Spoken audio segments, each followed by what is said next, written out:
आज नेपाल सम्वत 1141 पहिलाथो चतुर्थी तिथि इस्वी सम्वत 2021 जनवरी 17 तारिक आइतबार नेवा पहिचान नेवा राजनीति अभियानद्वारा आयोजित यस कार्यक्रममा हाम्रो निमन्त्रणा स्वीकार गरी पाल्नुभएका आदरणीय व्यक्तित्वहरू साथै यस कार्यक्रममा उपस्थित हुनुभएका सम्पूर्ण अतिथिज्यूहरू लगायत हाम्रो यस कार्यक्रमलाई फेसबुक लाइभ मार्फत हेरेर सुनेर साथ दिनुहुने सम्पूर्ण आदरणीय दाजुभाइ तथा दिदीबहिनीहरूमा आयोजक टिमको तर्फबाट र मेरो व्यक्तिगत तर्फबाट हार्दिक स्वागत तथा अभिवादन व्यक्त गर्न चाहन्छु। नेवा पहिचान नेवा राजनीति अभियानद्वारा सञ्चालित यस कार्यक्रमलाई राष्ट्रिय नेवा खल इजरायलले समन्वय गर्दै आइरहेको छ भने हामीलाई मिडिया पार्टनरमा रहेर नमस्ते रेडियो नेपाल रहनुभएको छ र हामीलाई प्राविधिकमा रहेर जुम अनलाइन मार्फत साथ सहयोग गरिराख्नु भएको छ भनेको म भाइ विष्णु श्रृङ्खलाज्यू उहाँलाई विशेष धन्यवाद व्यक्त गर्न चाहन्छु। त्यस्तै गरेर हाम्रो यस कार्यक्रमलाई सधैँ जस्तै हामीले विभिन्न क्षेत्रमा रहेर एकदमै क्रियाशील र सक्रिय रूपमा रहनुभएका आदरणीय व्यक्तित्वहरूलाई हामी हलाकुसारी गर्दै संवाद गर्दै हामीले आज यस कार्यक्रमलाई 16औं भागमा प्रवेश गरिसकेका छौँ।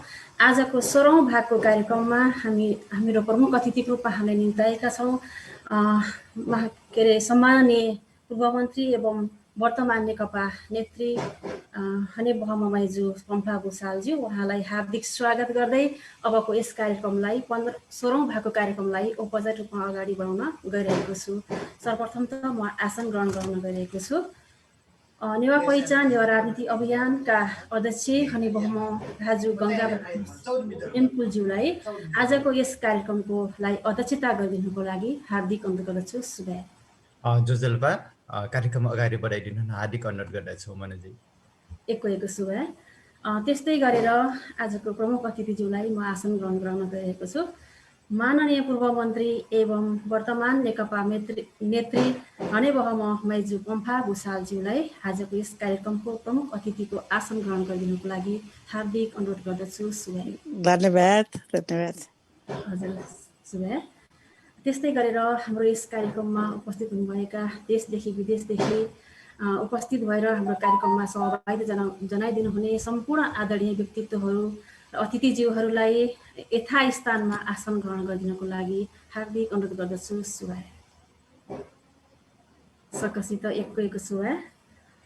र कार्यक्रमलाई औपचारिक रूपमा अगाडि बढाउने क्रममा आजको हाम्रो प्रमुख अतिथिज्यू लगायत सम्पूर्ण अतिथिज्यूहरूलाई स्वागत गरिदिनुको लागि यसै सभा अध्यक्ष हने बहम भाजु गङ्गा बहादुर नेमपुलज्यूलाई हार्दिक अनुरोध गर्दछु। सुभाय। हजुर पुनः एकपटक सम्पूर्णलाई चाहिँ जोजलबाट गर्न चाहन्छु।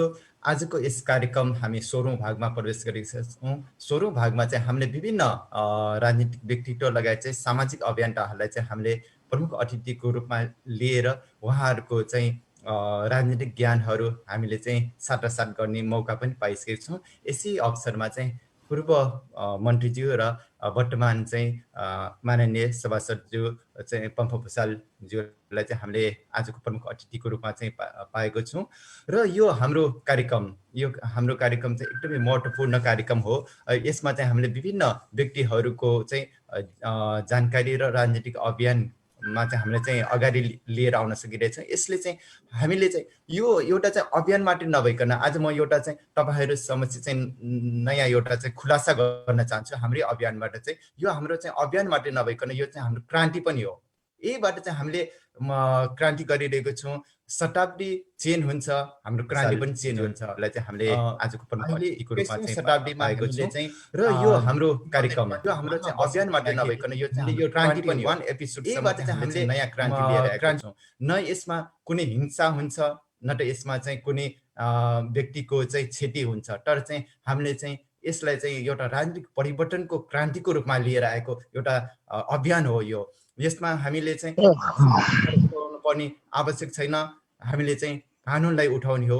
हामी विदेशमा बसिरहेको छौँ। अझ भन्ने हो भने चाहिँ हामी प्राय जस्तो नेपालीहरू विदेशमा बसिरहेको छौँ। हामीले चाहिँ विदेशी अन्तर्राष्ट्रिय कानुनमा चाहिँ के सुविधा छ त्यो जानेर नेपालको परिस्थिति बुझेर चाहिँ हामीले अन्तर्राष्ट्रिय कानुन सँगसँगै हामीले चाहिँ गरिरहेको एउटा क्रान्ति हो। यसमा चाहिँ आज हामी 16औं भागमा चाहिँ माननीय पम्फा भुसालज्यूलाई चाहिँ लिएर आउन पाएको छौँ। यो एकदमै हाम्रो गौरवको कुरा हो। उहाँले चाहिँ यही गौरवका साथ उहाँले स्वागत गर्न चाहन्छु। स्वागत छ कार्यक्रममा माननीय पम्फ भुषालज्यू स्वागत। धन्यवाद धन्यवाद धन्यवाद।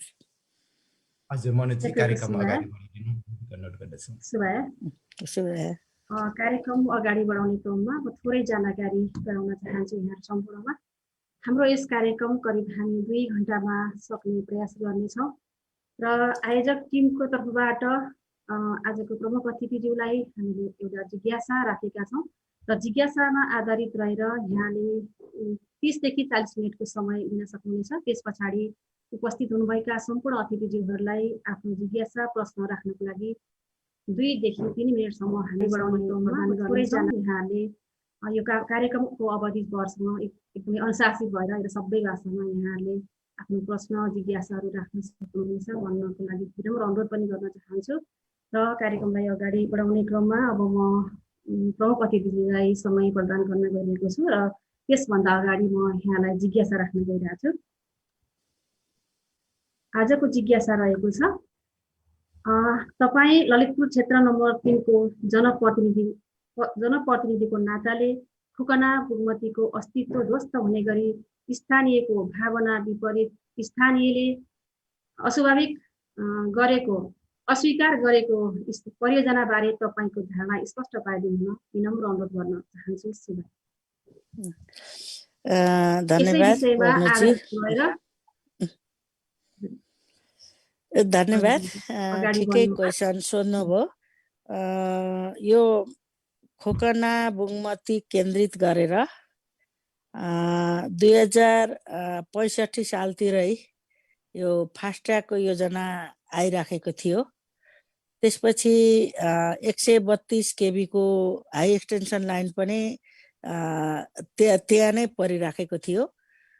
त्यसपछि क्रमशः बागमती कोरिडोर अनि अलि पछि गएर टनेल यस्तै गर्दा अहिलेसम्म आइपुग्दाखेरि चाहिँ पेट्रोलियम लाइन, ग्यासको लाइन आदि ढङ्गले मतलब यति धेरै योजना एउटै ठाउँमा मतलब सरकारले तय गर्यो र यो मेरो निम्ति पनि असह्य थियो। मैले 65 सालदेखि यसको एलाइनमेन्ट चेन्ज गर्ने कुराको निम्ति म लगातार लागिराखेँ।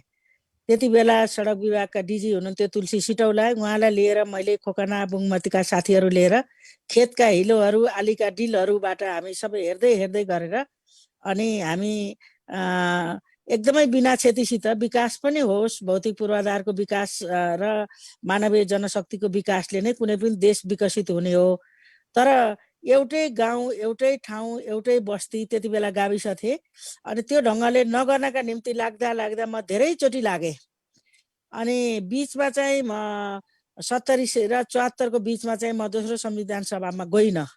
तैपनि त्यो विषयलाई हामीले राखिराख्यौँ। खोकनामा रविन्द्र महर्जनको नेतृत्वमा खोकना सरकार समाज अनि इन्द्रलाल तुलाधरको नेतृत्वमा हामीले बागमतीमा सरकार समाज बनायो र हरेक चोटि जसको सरकार आउँछ, प्रधानमन्त्री, गृहमन्त्री, हामी विभिन्न ढङ्गले लाग्यौँ।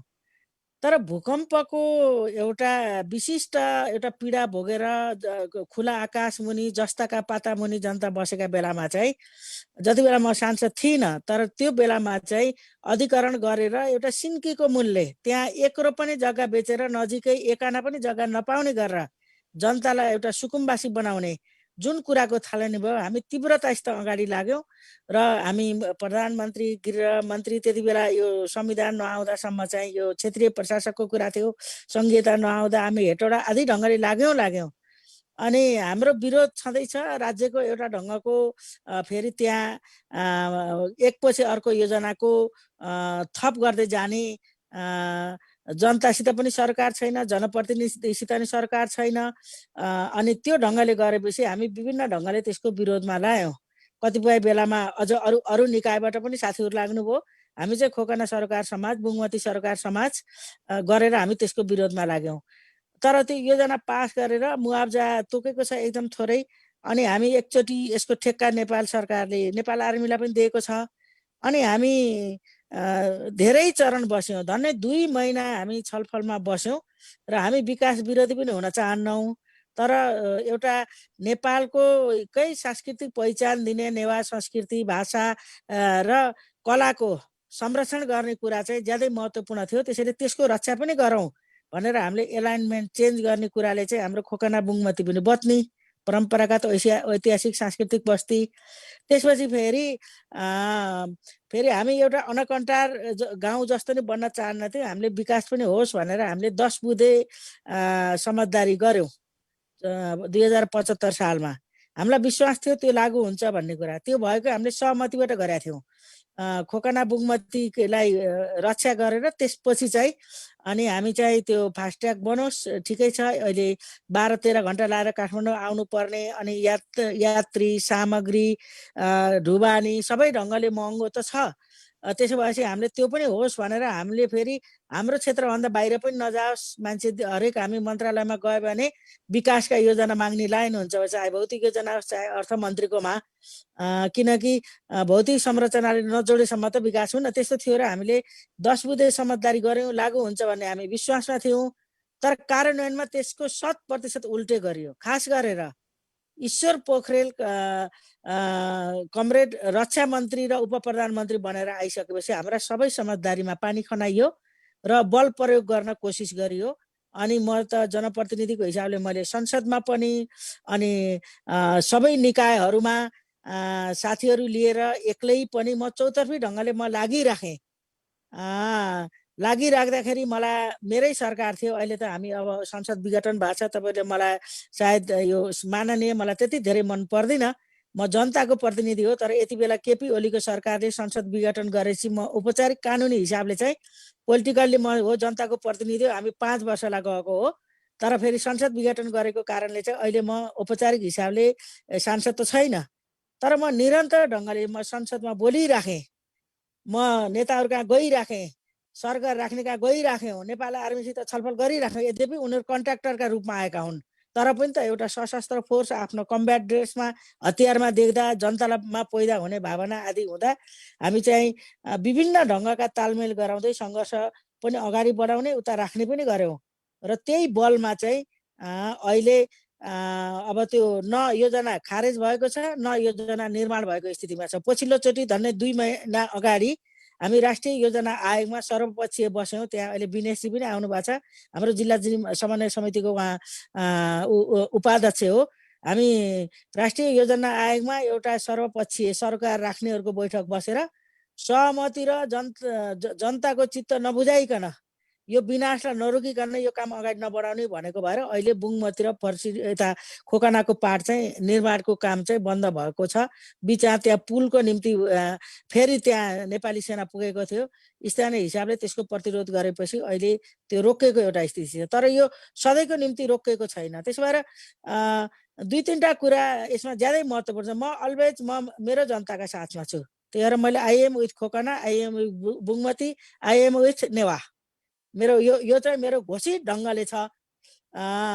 त्यसो गर्दाखेरि मैले त मेरो निर्वाचनमै मैले के राखेको थिएँ भने मेरो मेन थिम भनेको कला संस्कृति र सम्पदाको संरक्षण र विकास अनि पर्यटक क्षेत्रका रूपमा चाहिँ हाम्रो यो क्षेत्रलाई बनाउने र यसलाई सांस्कृतिक हिसाबले चाहिँ राजधानी बनाउने भन्ने म उद्देश्य लिएर गएको थिएँ। म त्यसो गर्दाखेरि म हरेक ठाउँको कला संस्कृति सम्पदाको रक्षा र जनताको सहभागिता र जनताको सहमतिबाट मात्रै कुनै पनि विकासको योजना अगाडि बढाउनु पर्छ भन्ने कुरामा चाहिँ म निरन्तर लागिराखेको छु।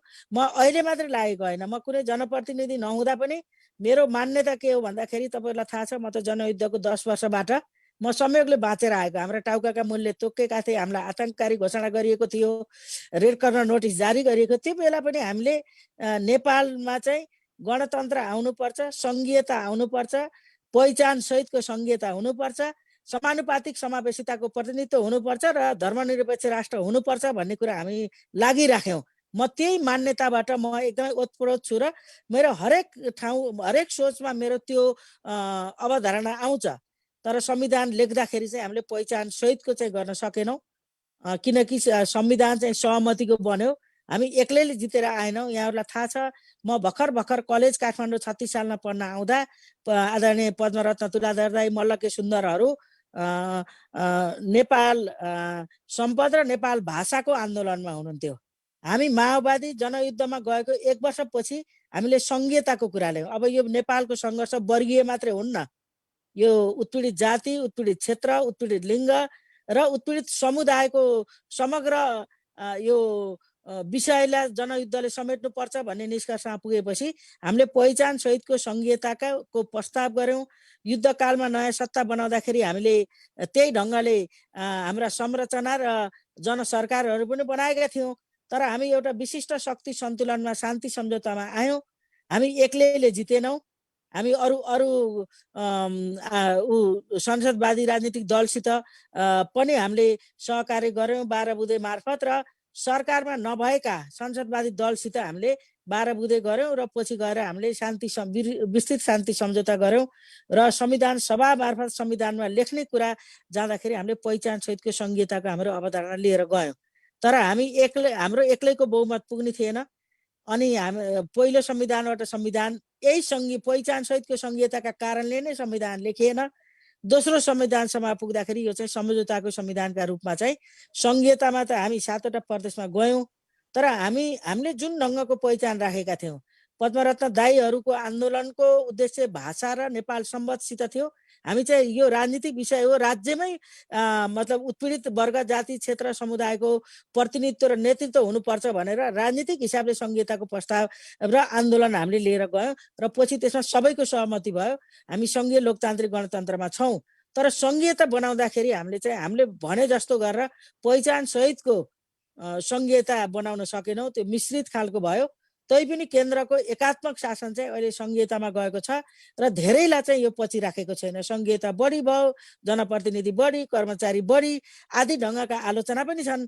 र केन्द्र संघीय सरकारले पनि हिजो जसरी एकात्मक राज्यमा सबै अधिकार आफ्ना सिंहदरबार राखेर केन्द्रित गर्थ्यो, अहिले संघीयता आउँदाखेरि पनि अझ त्यो मानसिकतामा छ। तपाईलाई थाहा छ अहिलेको सरकार जसले यति बेला संसद विघटन गरेको छ, संविधानमाथि कु गरेको छ, त्यसको मूल नेतृत्व केपी ओली चाहिँ गणतन्त्र भनेको बैलगाडा चढेको अमेरिका हो, संघीयता भनेको देश टुक्राउने कुरा हो, पहिचानको कुरा भनेको सक्षमहरूका अफसरहरूलाई चाहिँ कुण्ठित गर्ने कुरा हो भनेर विरोध गरेको मान्छे जब सरकारमा आउनु कार्यान्वयनमा आउँदाखेरि पनि हामीलाई त्यही चुनौती भयो।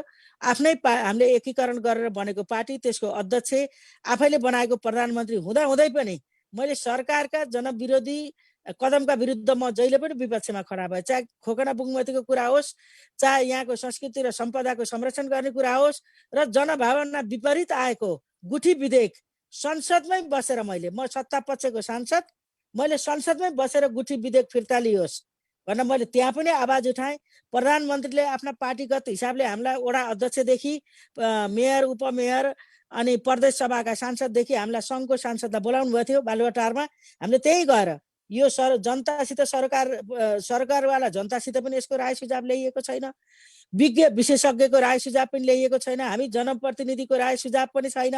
त्यसैले यो पहिला खारेज गरियोस्, गुठी विधेयक खारेज गरियोस् भनेर बालुवाटारका सभा कक्षमा पनि हामीले त्यो कुरा राख्यौँ। र मलाई कहिलेकाहीँ उपत्यका बिगारी भन्ने आरोप पनि मलाई प्रधानमन्त्रीले पार्टीभित्र लगाउनुहुन्थ्यो। मैले फेरि के भने सरकारले लिएका गलत कदमले हो सरकार विरोधी जनता भएको र अन्तत गएर कम्युनिस्ट विरोधी जस्तो बन्ने जस्तो कुरा धेरै चुनौतीपूर्ण छ भनेर मैले महत्त्वपूर्ण पार्टीका बैठकहरूमा पनि मैले राखेर वाद प्रतिवाद संवाद मैले गरेको स्थिति हो। त्यसैले म सधैँभरि मैले आफ्नो चुनावकै थिम पनि र मैले ऐपछि पनि मेरा सबै साथीहरूलाई थाहा छ कि कला संस्कृति र सम्पदाको संरक्षण र विकास गरेर अनि एउटा पर्यटक क्षेत्रको रूपमा विकास गर्यो भने हाम्रो नेपाललाई चाहिँ अझ खास गरेर उपत्यकालाई, म चाहिँ ललितपुरको प्रतिनिधि भएको कारणले मैले ललितपुरलाई नै मैले के हो भन्दाखेरि एउटा विकसित बनाउन सकिन्छ, पर्यटकीय क्षेत्र बनाउन सकिन्छ। मैले देखेको छु विभिन्न देशको भ्रमण गर्दा परम्परागत मतलब संस्कृति बसोबासका क्षेत्रलाई जस्तोको तस्तै संरक्षण गरेर त्यसको इन्डिङबाट आधुनिकीकरणको गरिएको छ।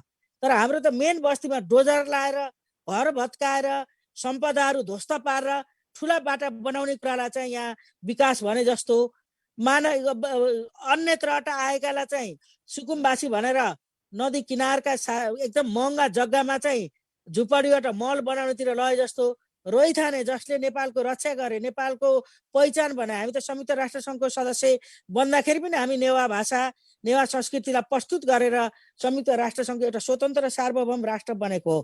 आज त्यसलाई कसरी छेद विच्छेद पार्ने जस्तो गरेर जुन ढङ्गले गरिएको छ म त्यसको विरोधमा छु। त्यहाँ खोकना बुङ्मती मात्रै होइन, हाम्रो साधो बाटो सुनाकोठी ठेचो हुँदै चापागाउँ जाने बाटो होस् या साधो बाटो हरिसिद्धि ठोइबा हुँदै गोदावरी जाने बाटो होस् या गरको हुँदै सानागाउँ लुबु लामाटार भएर जाने बाटाहरू होस्, जुन ढङ्गले छेद विच्छेद गरेको छ, मेरो के छ भने विकास हुनपर्छ। म विकासको नि पक्षधर, तर म संस्कृति र सम्पदाको र पहिचानको पनि संरक्षण गर्नुपर्छ भन्ने मान्छे। त्यसो गर्दा त्यो जहाँनिर हाम्रो परम्परागत बस्ती संस्कृति कला सम्पदा छ त्यसलाई जस्ताको तस्तै राखेपछि त्योभन्दा बाहिर आधुनिकीकरणका आधुनिक सहरहरू आधुनिक भौतिक बाटोहरू औद्योगिकरणहरू जे गर्नु छ त्योभन्दा बाहिर गरौँ भन्ने मेरो चाहिँ बडो स्पष्ट धारणा छ र हामी त्यही ढङ्गले लागेछौँ। र अहिले यहाँका मैले अघि नाम लिएका जनताका घर पुराना सम्पदा भत्काएर 20 र 22 मिटरका बाटा बनाउने जे परियोजना थिए यथास्थितिमा जहाँ सम्भव छ त्यही लागू गर्नुपर्छ भनेर हामीले गत वर्षदेखि साधो बाटो सुनाकोठी ठेचो हुँदै चापागाउँको कुरा अहिले चाहिँ साउनदेखिबाट हामीले एउटा सहमति गरेर उपलब्ध बाटो मात्रै पिच गर्ने भनेर हामीले साधो बाटो हरिसिद्धि ठोइब गोदावरीको बाटोमा हामी त्यही नीतिमा गएर अहिले काम भइरहेछ। साउनदेखि चैतसम्म चाहिँ त्यो सकिन्छ भन्ने छ। अलिक चाँडै सकिन्छ कि भन्ने थियो। आज पनि मेरो छलफल भएको थियो साथीहरूसित। त्यसैले के हो त भन्दाखेरि मलाई थाहा छैन यो के नियतले गरिएको छ र अहिले मात्रै होइन। फेरि म तपाईँहरूलाई भनौँ यो 132 केबी प्रसारण लाइन अनि धेरै वर्षदेखि चर्चामा रहेको आउटर रिङ रोड त्यो यस्तो बस्तीबाट ल्याइएको छ कि नेवा बस्ती परम्परागत बस्ती सम्पदा र कलाले भरिपूर्ण भएका बस्तीलाई केन्द्र बनाएर चाहिँ कागजमा नक्सा कोर्ने र यति बेला चाहिँ कार्यान्वयन गर्छौँ भन्ने पछिल्लो पुस्ताले चाहिँ आज 2 दशक 2.5 दशकदेखि चलेका छन्। ती अचम्म लाग्छ।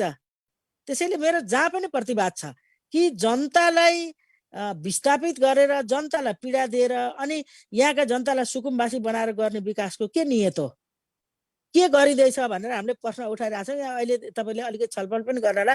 यहाँ हाम्रो विनेशजी पनि हुनुहुन्छ सँगै त्यहाँ यो उसमा अहिले हुनुहुन्छ। अनि त्यो ढङ्गले गर्ने एउटा सोच चाहिँ कस्तो छ भने अब हिजो नेपाल एउटा कालखण्डमा नेपालको एकीकरण भयो, त्यो वस्तुगत आवश्यकता त थियो, तर जुन ढङ्गको दमन जुन ढङ्गको उत्पीडन र जुन ढङ्गले विस्थापित गर्ने एउटा परम्परा थियो अहिलेको आधुनिक उसमा आएर फेरि आधुनिक योजनाका नाममा चाहिँ यहाँ त्यो ढङ्गका नीति योजना कार्यक्रम किन बन्छन् मलाई थाहा छैन। त्यस्ता योजना बन्दा जनप्रतिनिधिलाई सहभागिता गराइन्न, ब्युरोक्रेसी बस्छ, टेबल नक्सा ल्याउँछ, टेबलमा बस्छ, के उद्देश्यले ती ठाउँलाई चाहिँ विस्थापित गर्ने जस्तो विनाश गर्ने जस्तो ढङ्गले चाहिँ प्रस्ताव गरिएका कुरा हाम्रो निम्ति अस्वीकार्य छन्। त्यसैले वर्षौं अस्ति हामीलाई के च्यालेन्ज गरिएको छ भने 132 केबी प्रसारण लाइन बन्न नदिने हो भने त्यस अब चाहिँ ललितपुर चाहिँ लकडाउनमा उसमा के अरे लोड सेडिङमा जान्छ भनेर हामीलाई थ्रेट गरिएको थियो। अनि हामीले के भने ल्याउनुहोस् तपाईँ कोरिडोर ल्याउनुहोस्, ल नक्कु कोरिडोर ल्याउनुहोस्, हामी तयार छौँ। किनकि अहिले नक्कु कोरिडोर हामीले बनाइरहेको छौँ। नक्कु खोलाको सफाई ग्रिनरी र अनि बाटो विकास गरेर अनि अहिले नक्कु कोरिडोर बनिरहेको छ। त्यो कोरिडोरलाई एकै ठाउँ पार्ने गरेर प्रसारण लैजाउँ। हामी बिजुलीको उपभोक्ता चाहन्छौँ। हामी एकदमै लोड सेडिङमा अँध्यारोमा ललितपुरका जनता हामी बस्दैनौँ। तर एउटा चाहिँ अहिलेको तत्कालको चाहिँ नक्कु कोरिडोरबाट लैजानुहोस्। त्यसपछि हामीले के भन्ने छ भने सबै हाम्रो परम्परागत जो घनीभूत बस्ती छ त्यो बस्तीलाई भित्र पारेर पहाडको घेचबाट जब यो हाम्रो बस्ती सकिएर हामी पर पुग्छौँ काठको छेउमा हो एउटा काठमाडौँमा आउटर रिङ रोड त्यहाँ पुर्याउँ। 2 किलोमिटर काठमाडौँमा रिङ रोडहरू बन्न सक्दिनन्, जमिन थोरै छ, जनताले एकदमै मुस्किलले बचाएको जग्गा अब त्यो ढङ्गले जाँदाखेरि सुकुम्बासी बन्ने स्थिति हुन्छ। विकास भन्ने तर जनता विनाश हुने विकास हामीले चाहेका छैनौँ। त्यसैले अब धेरै एउटा रिङ रोड छ अहिले यो आधा जस्तो अब एक्सटेन्सन भएको छ, आधा अर्को चरणमा हुँदैछ। अब अर्को चाहिँ एउटै मात्रै आउटर रिङ रोड बनाऊ 200 किलोमिटर 300 कतिको हुन्छ। एकदमै चापागाउँलाई ललितपुरको कुरा गर्दा बुङमती खोकडालाई भित्र पारेर टिका भैरव चापागाउँलाई भित्र पारेर झरुवा राशि गोदावरीलाई भित्र पारेर हरिसिद्धि ठोइब साना गाउँलाई भित्र पारेर लुबुको जो बस्ती छ लामाटारबाट बाहिर पारेर लैजाउँ। भक्तपुरले त्यसो गर्दैछ, सूर्यविनायक हुँदै होल भक्तपुरको जो कोर सिटी छ त्यसलाई भित्र पारेर जाँदैछ। हामी ललितपुरमा त्यही कुरा गर्न चाहन्छौँ। त्यसपछि त्यसलाई हामी लाँदै गरेर साँखु समेतलाई भित्र पारेर अनि उताबाट आउँदाखेरि हामी बुढा नीलकण्ठको किनारबाट एकदम खोजबाट मात्रै त्यता लैजाउँ। त्यसले दुईटा कुरा हुन्छ, एउटा भित्र को हाम्रो पहिचान सहितका बस्तीहरू बच्छ, महत्त्वपूर्ण उर्वरा भूमि छ त्यो बच्छ। दोस्रो चिज चाहिँ त्यहाँ पुर्याउँदाखेरि त्योभन्दा बाहिरका गाउँ बस्तीहरूले पनि विकास नजिक आएको अनुभूति गर्छन् र एउटा मात्रै आउटर रिङ रोड बनाउनु पर्छ भन्ने कुरामा पनि हाम्रो अडान छ। त्यसैले अब यो छोटो समयमा मैले कति भन्न सक्छु, तर म चाहिँ कला संस्कृति र सम्पदाको संरक्षण र विकास गरेर अनि त्यो पहिचान बिनाको न नागरिक हुन सक्छ, न पहिचान बिनाको समुदाय हुन सक्छ र आफ्नो पहिचान नभएको राष्ट्र पनि हुन्न। राष्ट्र भनेको भूगोल, जङ्गल, ढुङ्गा माटो होइन, त्यति मात्रै होइन, जनता हो, समुदाय हो, संस्कृति हो। त्यसको समग्र संरक्षण गरेर मात्रै मतलब एउटा राष्ट्र बन्न सक्छ, आफ्नो पहिचान सहितको मात्रै बन्न सक्छ। मान्छेलाई आफ्नो पहिचान बडो ठुलो स्वाभिमान हो। हामी राष्ट्र भन्छौँ, राष्ट्र भनेको चाहिँ एकातिर हामी देश नेपाल भन्छौँ। नेपाल भनेको त हाम्रो भाषा, संस्कृति, सम्पदा, संस्कृति, भूगोल सबै चिजको कुल योगबाट बनेको छ। त्यो बन्नुपर्छ भन्ने मेरो धारणा हो। ल अब यहाँहरूले सोध्नुहोस् जस्तो लाग्छ। एक सुभा पक्कै पनि यहाँले हाम्रो जिज्ञासामाथि प्रश्न पारिसक्नु भएको छ र यसै जिज्ञासामा अन्तरित रहेर आदरणीय उपस्थित रहनुभएका अतिथिज्यूहरूलाई जिज्ञासा र प्रश्नको लागि हामीले समय प्रदान गरेका छौँ। कृपया यहाँहरूले ह्यान्ड राइज गरेर हामीलाई सङ्केत गर्न सक्नुहुनेछ र मैले यतिखेर ह्यान्ड राइज गरेर हामीलाई सङ्केत गरेको देखिसकेको छु र म क्रमशः नाम लिनेछु र सर्वप्रथम त हनेबम भाजु डाक्टर सन्तवीर सिंह तुलाधरज्यू यहाँलाई आफ्नो जिज्ञासा प्रश्न राख्नको निमित्त समय प्रदान गर्न चाहन्छु। सुभाय जोजोलप्पा जोजोलप्पा सभाका सभाध्यक्ष गङ्गाबार नेमकुलज्यू, प्रमुख अतिथि माननीय पम्फा भुषालज्यू र उपस्थित सबै महानुभावहरूमा मेरो हृदयदेखि अभिवादन। म सबभन्दा पहिले पम्फा भुषाल माननीयज्यूलाई बधाई टक्राउन चाहन्छु। यहाँले कस्तो मिठो शब्दमा राष्ट्रिय पोलिसीको विषयमा बताउनु भयो, त्यो साह्रै मलाई खत लाग्यो र यहाँ जस्तो मान्छे प्रधानमन्त्री होस् भन्ने मेरो कामना छ। प्रधानमन्त्री भएमा म यहाँलाई म एकजना नेपालको पहिलो र एकमात्र ट्राफिक इन्जिनियर भएको कारणले यो के देश कसरी ट्राफिकको विकास, कसरी बाटोघाटो त्यसको गुरु योजना मेरो दिमागमा छ। म निःशुल्क म चाहिँ सल्लाह टक्राउन सक्छु। यो एउटा मेरो प्रतिबद्धता हो। अब म एउटा दुईवटा कुरा चाहिँ म यहाँ समक्ष राख्न चाहन्छु। यहाँले जुन राष्ट्रिय नीति हुनुपर्ने जुन नेवा आन्दोलनलाई समर्थन, जुन चाहिँ नेवा सम्पदालाई जगेर्ना गर्ने सबै भन्नुभयो, सबै सराहनीय, एकदम उत्कृष्ट किसिमले बताउनु भयो। अब म एक दुईवटा कुराहरू राख्न चाहन्छु। अब स्मार्ट सिटीको योजना ल्याएका छ सरकारले, जुन जनघाटी हो, देशघाटी हो। त्यस्तै ड्राई पोर्टको कुरा छ। त्यस्तै अब राष्ट्रिय गौरवको कानुन ल्याउने भन्ने सुनिराखेको छु। त्यो चाहिँ जनघाटी सिद्ध हुन्छ। त्यस्तो कानुनमा यहाँको के विचार छ? त्यस्तो कानुन ल्याएमा यहाँको विरोध हुन्छ कि समर्थन हुन्छ? त्यो एकचोटि पनि सुन्न पाए हुन्थ्यो। अनि त्यस्तै सुकुम्बासी आयोगको कुरा छ। अब यहाँ भएको नेवा समुदायलाई चाहिँ सुकुम्बासी बनाउने अनि जो यहाँ नभएकाहरूलाई आफ्नो कार्यकर्तालाई पोसाउनलाई यहाँको जग्गा चाहिँ सुकुम्बासी भनेर बिताउने जुन एकदम जनविरोधी काम हो, त्यस्तो पनि भइरहेको छ। त्यस कारण यो सब यहाँको एउटा चाहिँ विचार सुन्न पाए के पोलिसी हुनुपर्ने पाए म धन्य हुनेछु। धन्यवाद। एक सुभाय हनेबम भाजु सन्तवीर सिंह तुलाधरज्यू त म क्रमशः दुईवटा जिज्ञासा लिएर म आदरणीय अतिथिज्यूतर्फ आउन चाहन्छु। फेरि पनि म जिज्ञासा प्रश्न राखिदिनुको लागि हनेबम भाजु नेपाल डङ्गोलज्यूलाई विनम्र अनुरोध गर्न चाहन्छु। सुभाय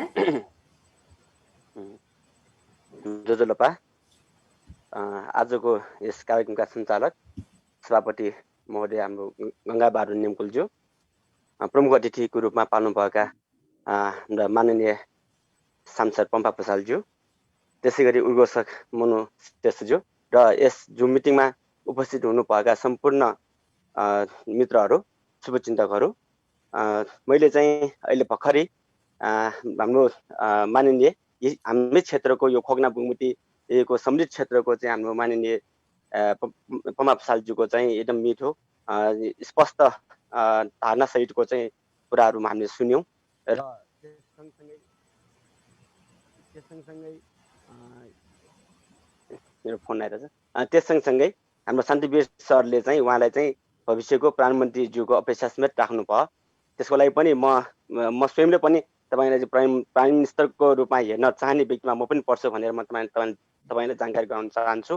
त्यति भन्दा भन्दै खोकना र बुङमती भएर आएका चाहिँ विभिन्न परियोजनाहरू फास्ट्याग लगाएदेखि अघि जुन तपाईँले भन्नुभएको छ, सम्पूर्ण परियोजना आइसकेपछि खोकना र बुङमती सकिने त्यो जुन कुराहरू दिदीले भर्खर मात्रै यहाँ मात्रै होइन कि विभिन्न मञ्च र टेलिभिजनदेखि सबै ठाउँमा बोल्दै आइराख्नु भएको हो।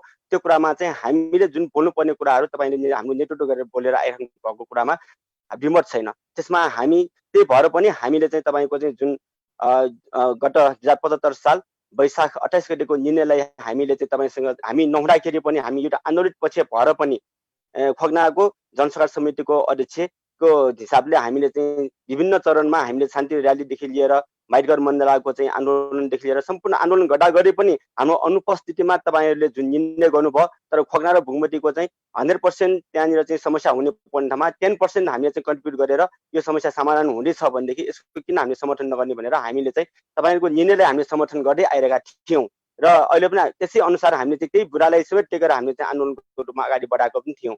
बढाउँदै जुन अहिले चाहिँ पछिल्लो अवस्थामा आएर जनसरकार समिति खोकना र बुङमतीबाट निरन्तर हामी नेपाल सरकारलाई आन्दोलित ढङ्गले चाहिँ हामी अगाडि बढिरहेका छौँ। जुन चाहिँ हामी गत असार 15 गते र 20 गते त्यस्तै गरेर साउन 3 गते चाहिँ हामीले चाहिँ कृषि आन्दोलनको रूपमा फुरोल फाँटमा ठुलो एउटा आन्दोलन हामीले चाहिँ त्यहाँनिर चाहिँ गरेका थियौँ। त्यसै गरी हामीले सांस्कृतिक आन्दोलन पनि खोकनामा हामीले चाहिँ लगाएका थियौँ। तपाईँ एकजना टाउको मूल्य टोकेर आन्दोलनमा घुमिएर आज यहाँसम्म आइपुग्नु भएको पम्पा दिदीले आन्दोलनको मूल्य र महत्त्व अझ बुझ्नु भएको छ भन्ने हामीले लागेको छ र त्यसलाई चाहिँ तपाईँले चाहिँ समेट्न सक्नु पर्थ्यो र समेट्ने प्रयास तपाईँले कति गर्नुभयो। एउटा कुरा त्यो छ भनेदेखि अर्को कुरा चाहिँ हामीले त्यत्रो आन्दोलन गर्दै गर्दाखेरि राष्ट्र अन्तर्राष्ट्रमा चर्चा परिचर्चा हुँदै गर्दाखेरि हाम्रो यस क्षेत्रको एउटा प्रतिनिधिको हिसाबले तपाईँलाई चाहिँ जिम्मेवारी पाइसकेपछि यो खोकना बुङमतीका एकजना व्यक्ति र एकजना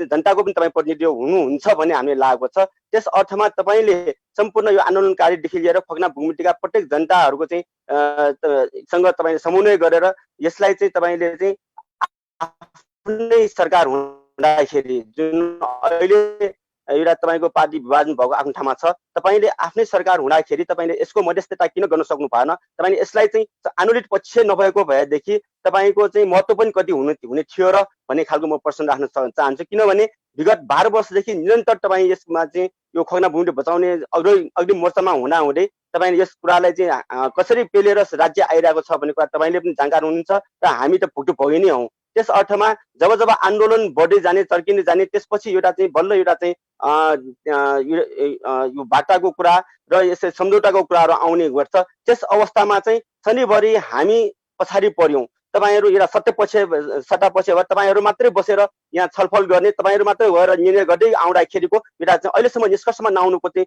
सायद चाहिँ समस्या र परिणाम यो पनि हुनुपर्छ जस्तो लाग्छ। त्यस अर्थमा आजको दिनमा म एउटा जनसरकार समिति खोकनाको अध्यक्षको हैसियतले त्यत्रो आन्दोलन हामीले गऱ्यौँ, राष्ट्रिय अन्तर्राष्ट्रिय आयोगदेखि सबैले सम्बोधन गरिकन आन्दोलन गर्दै गर्दाखेरि एउटा तपाईँ अगाडि राखेर एउटा बाटा पनि हामीले चाहिँ बस्न पाएन र नेपाल सरकारसम्म कुनै बाटामा हामी छिर्न पनि सकेनौँ। र मैले तपाईँलाई एउटा जनसरकार समितिको अध्यक्षको हैसियतले एउटा यस समस्या समाधानको लागि चाहिँ धेरैचोटि भेट्न खोज्दाखेरि तपाईँले एकचोटि भेट्न पाएन, एउटा दुःखको कुरा छ। हामीले भर्खरै तपाईँलाई भविष्यको प्रधानमन्त्री भन्दै गर्दाखेरि तपाईँले सम्पूर्ण जनताको आम नेपालीहरूको चाहिँ 3 करोड नेपालीहरूको आशिषमा 3 करोड नेपालीको नेतृत्व गरेर तपाईँ प्रधानमन्त्री बन्ने सक्नुहुन्छ।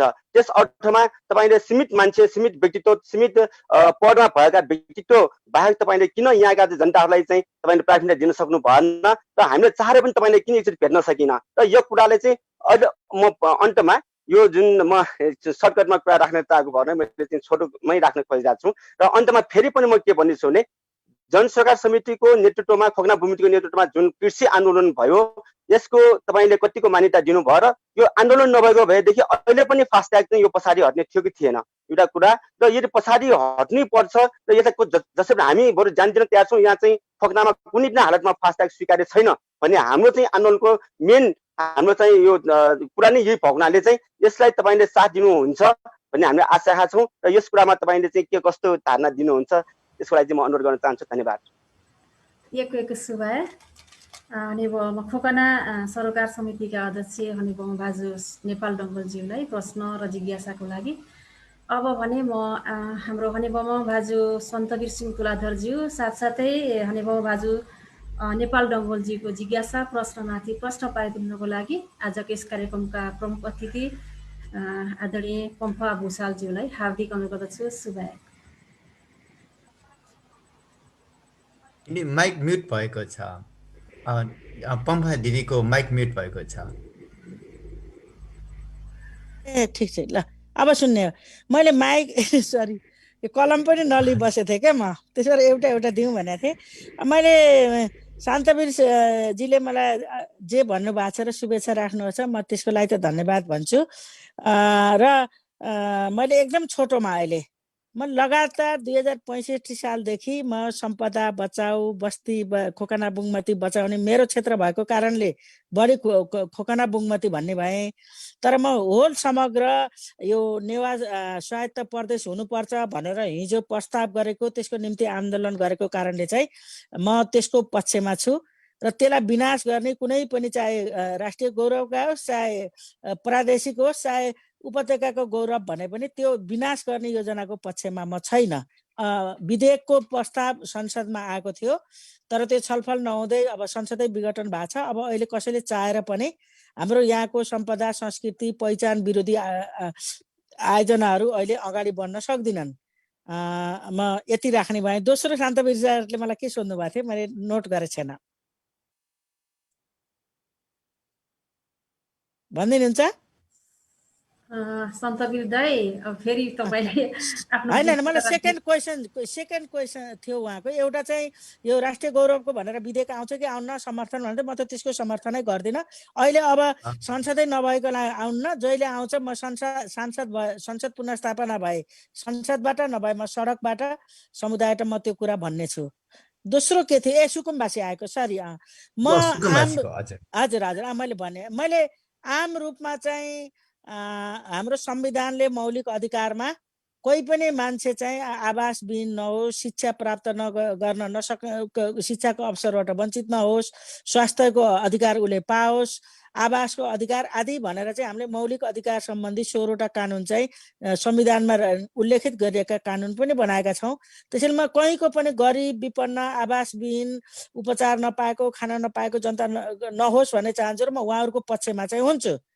यो चाहिँ मेरो पहिलो आधारभूत कुरा हो। तर म यो होइन कि उपत्यकाका आदिवासी जनजातिहरूलाई चाहिँ विस्थापित गर्ने र सुकुम्बासी बनाउने अनि अरू मान्छेलाई लिएर यहाँ स्थापित गर्ने कुराको म त्यो हुन्न, म त्यसको पक्षमा हुन्न।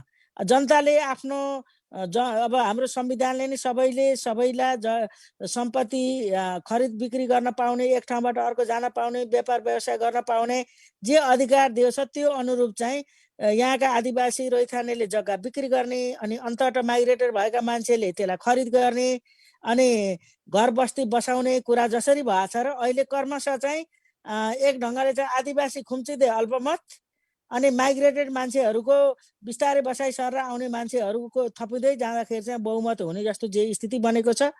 यो संविधान र कानुनले दिएको कुरा हो।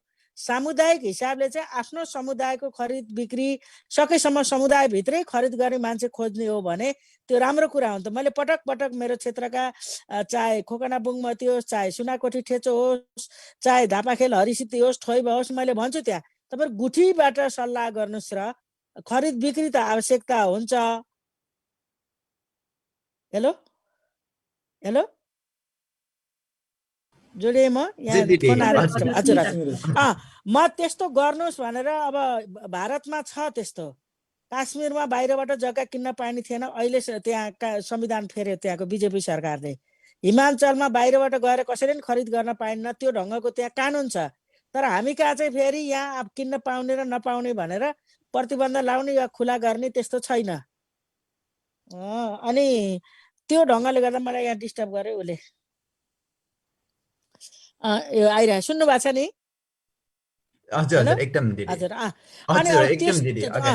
त्यो कानुन नबनेका कारणले खरिद बिक्रीका निम्ति कानुनले रोक्न त मिल्दैन। तर एउटा समुदायले आफ्नो गुठीभित्र कसको जग्गा बिक्री गर्नु छ भन्ने कुरा चाहिँ त्यहाँ त्यहाँ विद्यमान भएका गुठी मार्फत त्यही पुऱ्याएर त्यहीको मान्छेले नै खरिद बिक्री गर्ने भएको भए ती बस्ती बडो सुरक्षित हुन्थे। मैले पटक पटक सुझाव दिएको छु। त्यसको कानुनी व्यवस्था चाहिँ हामी कहाँ छैन। मेरो दोस्रो कुरा भयो। तेस्रो चाहिँ के भन्दाखेरि अब हामी यहाँ लिएर यहाँको जग्गा लिएर सुकुम्बासी राख्ने त ठाउँै छैन। अहिले मैले राम्रो हस्पिटल बनाउँछु भन्दाखेरि सार्वजनिक जमिन छैन। 30-40 रोपनी जग्गा चाहिँ मेरो क्षेत्रमा सार्वजनिक जग्गा छैन। म अस्ति 1 नम्बर क्षेत्रको डुकुछाप पर्ने गएको छु, एउटा औद्योगिक ग्राम बनाउने भनेर म त्यहाँ खोज्न गएको छु। क्षेत्रले 1 नम्बर पर्छ, भूगोलले बुङ्मतीसित जोडिएको भएर म चाहिँ त्यहाँ आफ्नो प्रयास गरिरहेको छु। मैले एउटा उद्योग ग्राम बनाएर त्यसैलाई हस्तकला ग्राम बनाउन सकिन्छ कि भन्ने मेरो सोचबाट, आफ्नोमा नभए पनि जिल्ला त आफ्नै हो, फेरि निर्वाचन क्षेत्र नभए पनि भनेर मैले त्यो ढङ्गले खोजेको। त्यसैले यहाँ कसैको अधिग्रहण गरेर अनि लिएर सुकुम्बासी राख्ने कुरा सम्भवै छैन। म त्यसको पक्षमा पनि हुन्न। सकेसम्म जुन जुन जिल्लाको हो त्यसका अलि आर्थिक हिसाबले क्रियाशील हुन, सुकुम्बासी भनेको एउटा घर बनाउनु मात्रै होइन, आर्थिक क्रियाकलापमा सहभागी भएर आर्जन गरेर जीवन निर्वाह गर्नुपर्ने हो उहाँहरूले। त्यसो गर्दा त्यस्तो आर्थिक क्षेत्रहरूको विकास गरेर अनि त्यहाँ चाहिँ एकीकृत बस्तीहरू बसाउने, सुकुम्बासी पनि लगेर राख्ने आदि ढङ्ग, जहाँ भौतिक पूर्वाधारको विकास पनि भइराखेको छ, राजमार्ग पूर्व पश्चिम उत्तर दक्षिण मध्य पहाडी आदि विभिन्न राजमार्गको छेउछाउ गरे हुन्थ्यो भन्ने मेरो एउटा इच्छा छ। मलाई एकदमै मैले गरेको हुने भने म चाहिँ एकीकृत बस्ती विभिन्न पूर्वदेखि पश्चिम उत्तरदेखि दक्षिण जहाँ भौतिक पूर्वाधारको विकास छ र आर्थिक गतिविधि गर्न पाइन्छ त्यहाँ गरे हुन्थ्यो भन्ने मेरो चाहना छ। त्यसैले यहाँ अहिले यहाँका जनताको जग्गा लिएर सुकुम्बासी बस्ने भन्ने त सम्भवै छैन, जग्गै छैन। कसैले बस्छु भने पनि छैन। नदी किनारमा बसेछन्, अब कोरिडोर बन्दैछ, उहाँहरूको व्यवस्थापन कसरी गर्ने राज्यले मलाई थाहा छैन। ललितपुर चाहिँ मैले एउटा के भने हाम्रो सिङ्गो ललितपुर सुकुम्बासी बस्ती विहीन छ। ललितपुरको पाहाडमा चाहिँ हाम्रो एकजना पनि सुकुम्बासी आएर कहीँ नदी किनार या सार्वजनिक जग्गा कतै पनि नबसेको एउटा स्थिति छ। त्यो चाहिँ सायद हाम्रो निम्ति खुसीकै कुरा हो। तर खरिद बिक्री गर्ने कुरा चाहिँ अब जनताको शैक्षिक कुरा भयो। त्यसलाई सामुदायिक खास गरेर गुठी जो एउटा मौलिक ढङ्गको छ त्यो गुठीले अलिकति सही व्यवस्थापन गर्ने हो भने अलि बृहत अरू प्रकारका जन्मदेखि मृत्युसम्मका जति पनि गुठीले गर्ने कामका छन्, अलिकति यो जग्गा खरिद बिक्री बसोबासको क्षेत्रमा पनि अलि समुदाय केन्द्रित हुने कुराको नीतिले हुन्थ्यो भन्ने मलाई लाग्छ। यो मेरो सामाजिक हिसाबले गर्ने निर्णय हो। संवैधानिक हिसाबले फेरि त्यस्तो कानुनले मिल्दैन, समुदायले गरे हुन्थ्यो भन्ने मेरो एउटा त्यो त्यहाँ छ। त्यसपछि अब म गएँ छोटोमा, नेपाल डङ्गोलजी र हामी सँगै छौँ। कहिले मोर्चामा हामी सँगै छौँ, कहिले फेरि हामी एजेन्डामा एकै ठाउँ छौँ। ठोकानामा चाहे असार 15 को धान रोप्ने कुरा होस् या त्योभन्दा पछिको कुरा होस्, चाहे गएर अस्ति पुलमा बडो साहसिक ढङ्गले नेपालजीको डङ्गोलमा थोरै मान्छेले जुन ढङ्गले प्रतिरोध गर्नुभएको थियो, म मेरो बाध्यताले व्यस्तताले म त्यहाँ पुग्न सकेको थिइनँ। तर फेरि यहाँ तपाईँले तल गर्ने आन्दोलनमा मेरो ठाउँबाट मैले सहयोग नगरेको भए तपाईँ 2 दिन पनि टिक्न सक्नुहुन्न। यति चाहिँ मैले भन्छु, मैले त्यो ढङ्गको भूमिका खेलेको छु। र त्यहाँ चाहे त्यो असार 15 मा धान रोप्ने कुरा होस्, चाहे अर्कोचोटि कुरा होस्, त्यहाँ ओडाबाट पनि सहयोग गरेर साधन स्रोत जिल्ला बिउदेखि ट्रेक्टरदेखि जुन ढङ्गको त्यहाँ विन्यास भएको छ त्यो त मेरो आफ्नो पहलले पनि भएको छ नि। हामी यहाँ जिल्ला प्रशासनमा बसेर सुरक्षा निकायका यस्तो बसेर छुन पाइन्न, बल प्रयोग गर्न पाइन्न भनेर बस्ने कुरा र यहाँ आउने प्रशासकहरूले यहाँको इस्यु यो हो, तपाईँ जनताको अभिमतभन्दा फरक जान पाउनु नै भन्ने ढङ्गले गर्दा र पछिल्लोचोटि हामी राष्ट्रिय योजना आयोगमा बस्यौँ जननिर्वाचित निकायका लिएर। तपाईँहरूलाई कैयौँ बेला चाहिँ जिल्ला प्रशासन कार्यालयमा तपाईँहरू समेत उपस्थित हुने गरेर अन्तर्क्रिया गराउने छलफल गराउने भनाइ राख्ने र नेपाल दङ्गलजीले को प्रस्तुति पनि बडो शानदार छ, प्रभावकारी छ र आन्दोलनमा नि उहाँको फेरि भूमिका छ। मैले एकदमै सम्मान गर्छु र त्यो जे भएको छ यहाँ म ललितपुरमा तपाईँहरूको प्रतिनिधि भएर मैले खेलेको भूमिका नभएको भए त्यो एकाङ्गी हुन्थ्यो, तपाईँले तलबाट आन्दोलन नगरेको म एकाङ्गी हुन्थेँ। त्यसो भएर यी बडो परिपूरक छन्। मेरो एउटा मात्रै चित्त दुखाइ छ, 15 गते धान रोपेर 16 गते जुन ढङ्गको त्यहाँ गतिविधि खोकनामा भयो, मेरो पनि चित्त दुखाइ हुन्छ नि त, म पनि त मान्छे हो नि, बुझ्नुभयो कि नै? त्यहाँ जुन ढङ्गले गरेर म यति भने अहिले बाहिर देश बाहिर बसेर नेपालको चिन्ता गर्ने साथीहरूलाई म त्यो अहिले मैले अरू कुनै पनि कुरा चाहन्न। म यहाँको आन्दोलनमा म जहाँ उपस्थित र अब म फिल्डमा आउन सक्छु। भूमिका पनि एउटा वैध हिसाबले नि हुने कैयौँ भूमिकाहरू हुन्छन् हामीले विभिन्न ढङ्गले, तर म सधैँ यहाँ छु र अहिलेसम्म जति हामी रोक्न भएको छौँ त्यहाँ सडककोले मात्रै सकेको नि होइन, मेरो ठाउँबाट खेलेको भूमिकाले नि होइन, दुईटाको मतलब परिपूरक भएर नै हामीले अहिलेसम्म हाम्रो ठाउँलाई अलि ती योजनाहरूलाई जुन ढङ्गले जुन गतिमा उनीहरूले कार्यान्वयन गर्न खोजेका छन् नसकेको एउटा यथार्थ यसलाई स्वीकार्नुपर्छ। म सधैँ नेपाल दङ्गलजीहरू लगायत हामी सँगै छौँ, चाहे सांसदको रूपमा हामी त्यहाँ टिमै लिएर राज्य व्यवस्था जाने समितिको कुरा होस्, चाहे कैयौँ निकायहरूमा डेलिगेसन जाने कुरा होस्, विभिन्न ढङ्गले। बरु मेरो चित्त दुखाइ कहाँ थियो भने यो इस्यु जनतालाई विस्थापित गर्ने, पहिचानलाई समाप्त गरिदिने अनि जनतालाई सुकुम्बासी बनाउने जुन ढङ्गको गतिविधि बुङ्मती खोकना केन्द्रित भयो, 1000 ठाउँमा मैले प्रस्ताव गरेँ, कसैले सहयोग गरेन। म मल्लके सुन्दरको दाइको घर पनि गएको छु, अहिले दिलबहादुर श्रेष्ठ बित्नुभयो, उहाँको छोरा त अझै दिपेन्द्र हुनुहुन्छ, हामी उहाँ सहित होस्, चाहे हाम्रो उसको नरेश बिर्जीको कुरा होस्, चाहे अरू यो ज्यापु समाज होस् ललितपुरमा प्रभावकारी ढङ्गले रहेको, चाहे ज्यापु मागुठी होस्, कसैले पनि बुङ्मती र खोकना भनेको त्यहीँको विषय जस्तो गरिदिनु भयो। तर जब गुठी विधेयक आयो जसको सबभन्दा पहिले संसदबाट मैले विरोध गरेछु संसदमा, त्यसपछि प्रधानमन्त्रीका भेला बैठकमा, अनि त्यसो गर्दाखेरि बल्ल उपत्यका जागेपछि अब खोकना मात्रै होइन है, बुङ्मती मात्रै होइन है, सुनाकोटी ठेचो मात्रै होइन है, बालाजु मात्रै होइन है, कीर्तिपुर वा माता तीर्थ मात्रै होइन है भन्ने कुरा चाहिँ बल्ल आयो। नाइ भने 10 वर्ष 11 वर्ष चाहिँ यो फास्ट ट्र्याकको कुरो खोकनाको, फास्ट ट्र्याकको कुरो बुङ्मतीको जस्तो गरेर अलि आइसोलेसनमा भयो। धेरै ठाउँ राख्यो, चाहे पार्टीमा राखेर होस्, चाहे अरू सामाजिक सङ्घ संस्थामा राखेर होस्, या सामुदायिक हिसाबले यति प्रभावकारी सङ्गठन छन्, कसैले पनि त्यसलाई राम्रोसित गर्नु भएन। खोकना बुङ्मतीकै भने जस्तो सायद खुकुरीको चोट अचानकलाई मात्रै थाहा हुन्छ, खोकना बुङ्मतीले मात्रै गर्नु, र त्यसमा पनि अझ अगाडि चाहिँ खोकनै हो। फेरि जुन ढङ्गले निरन्तर भयो त्यो निरन्तरतामा म छु, कहिले फिल्डमा छु, कहिले म फिल्डमा नभएर पनि म सँगै छु। हाम्रो कहीँ न कहीँ समन्वय छ, संयन्त्र छ तलमाथि गर्ने, अनि हो त्यो ढङ्गले चाहिँ हामी यहाँ आइपुगेका हौँ। अब मलाई एकदमै खुसी के हो भन्दाखेरि गुठी विधेयकदेखि चाहिँ अब अहिले सिङ्गो समुदाय, यो त खोकनाको भनेर छोडिदिएर मेरो होइन, यो बुङ्मतीको भनेर मैले छोडिदिएर मेरो होइन, यो बालाजुको हो भनेर छोडिदिएर पनि अब मेरो सुरक्षा छैन भन्ने कुरो बल्ल समग्र समुदायमा त्यो नकारात्मक ढङ्गले आएको, नकारात्मक नियतले आएको गुठी विधेयकले अहिले सिङ्गो उपत्यकामा सिङ्गो समुदायलाई चाहिँ जहाँको समस्याले पनि सबैलाई दुख्ने, जहाँको खुसीले पनि सबैलाई खुसी हुने बनाइदिएको छ। त्यस अर्थमा चाहिँ म एकदमै खुसी छु र मेरो विचारमा यसमा नेपाल दङ्गल पनि सबभन्दा खुसी हुनुहुन्छ। एक शुभा यहाँलाई। त्यस्तै गरेर म प्रश्न लिन गइरहेको छु। म क्रमशः एकजनाकै प्रश्न लिन चाहेँ। हाम्रो अतिथिज्यू, प्रमुख अतिथिज्यूले चाहिँ कुरा गर्दाखेरि सजिलो हुन्छ भन्नुभएको छ। 1 मिनट बोल्न चाहे ल। हजुर हजुर। म दिदीलाई, हाम्रो प्रमुख अतिथि पम्फा दिदीलाई चाहिँ उहाँले बारम्बार मेरो जन्मभूमि ठसीलाई चाहिँ उहाँले सानगाउँ मात्रै उच्चारण गर्नुभएछ। यो हाम्रो जन्मभूमि ठसीलाई चाहिँ पछि दिएको नाम हो यो सानगाउँ। सानगाउँलाई भन्दा पनि हामी ठसी सम्बोधन गरिदिनु हार्दिक अनुरोध गर्दछौँ। यसको नाम चाहिँ 3 वटा छ, सिद्धिपुर, सानगाउँ, ठसी, तर यसको चाहिँ वास्तविक नाम चाहिँ ठसी हो। ठसी भनेको ठसीमा भन्नाले चाहिँ सल्लाहको बोट हो। सल्लाहको बोट काट्दै बस्ती बसेको हुनाले चाहिँ यसको नाम चाहिँ ठसी भएको हुनाले चाहिँ म विनम्र हार्दिक अनुरोध गर्न चाहन्छु। हस्, धन्यवाद धन्यवाद धन्यवाद। सुभा जानकारी गराउनु भएकोमा। आजको यस कार्यक्रममा हामीसँग अतिथिज्यूहरू जोडिने क्रम जारी नै रहेको छ। जति पनि उपस्थित हुनुभएका सम्पूर्ण अतिथिज्यूहरूलाई पुनः यहाँ सम्पूर्णमा हार्दिक स्वागत गर्न चाहन्छु र अतिथिज्यूहरूलाई हाम्रो आजको प्रमुख अतिथिज्यूसँग केही जिज्ञासा प्रश्नहरू छन् भने फेरि पनि यहाँहरूलाई अनुरोध गर्न चाहन्छु। ह्यान्ड राइज गरेर सङ्केत गर्न सक्नुहुनेछ, साथसाथै हामीलाई मेसेज गरेर पनि जानकारी गराउन सक्नुहुनेछ भन्दै म फेरि प्रश्नतर्फ जान चाहे। प्रश्न लिने क्रममा हुनुहुन्छ भने भाजु महेन्द्र ब्रह्माचार्यज्यू, यहाँलाई आफ्नो जिज्ञासा प्रश्न राख्नको निमित्त समय प्रदान गर्न चाहन्छु। सुभाइ।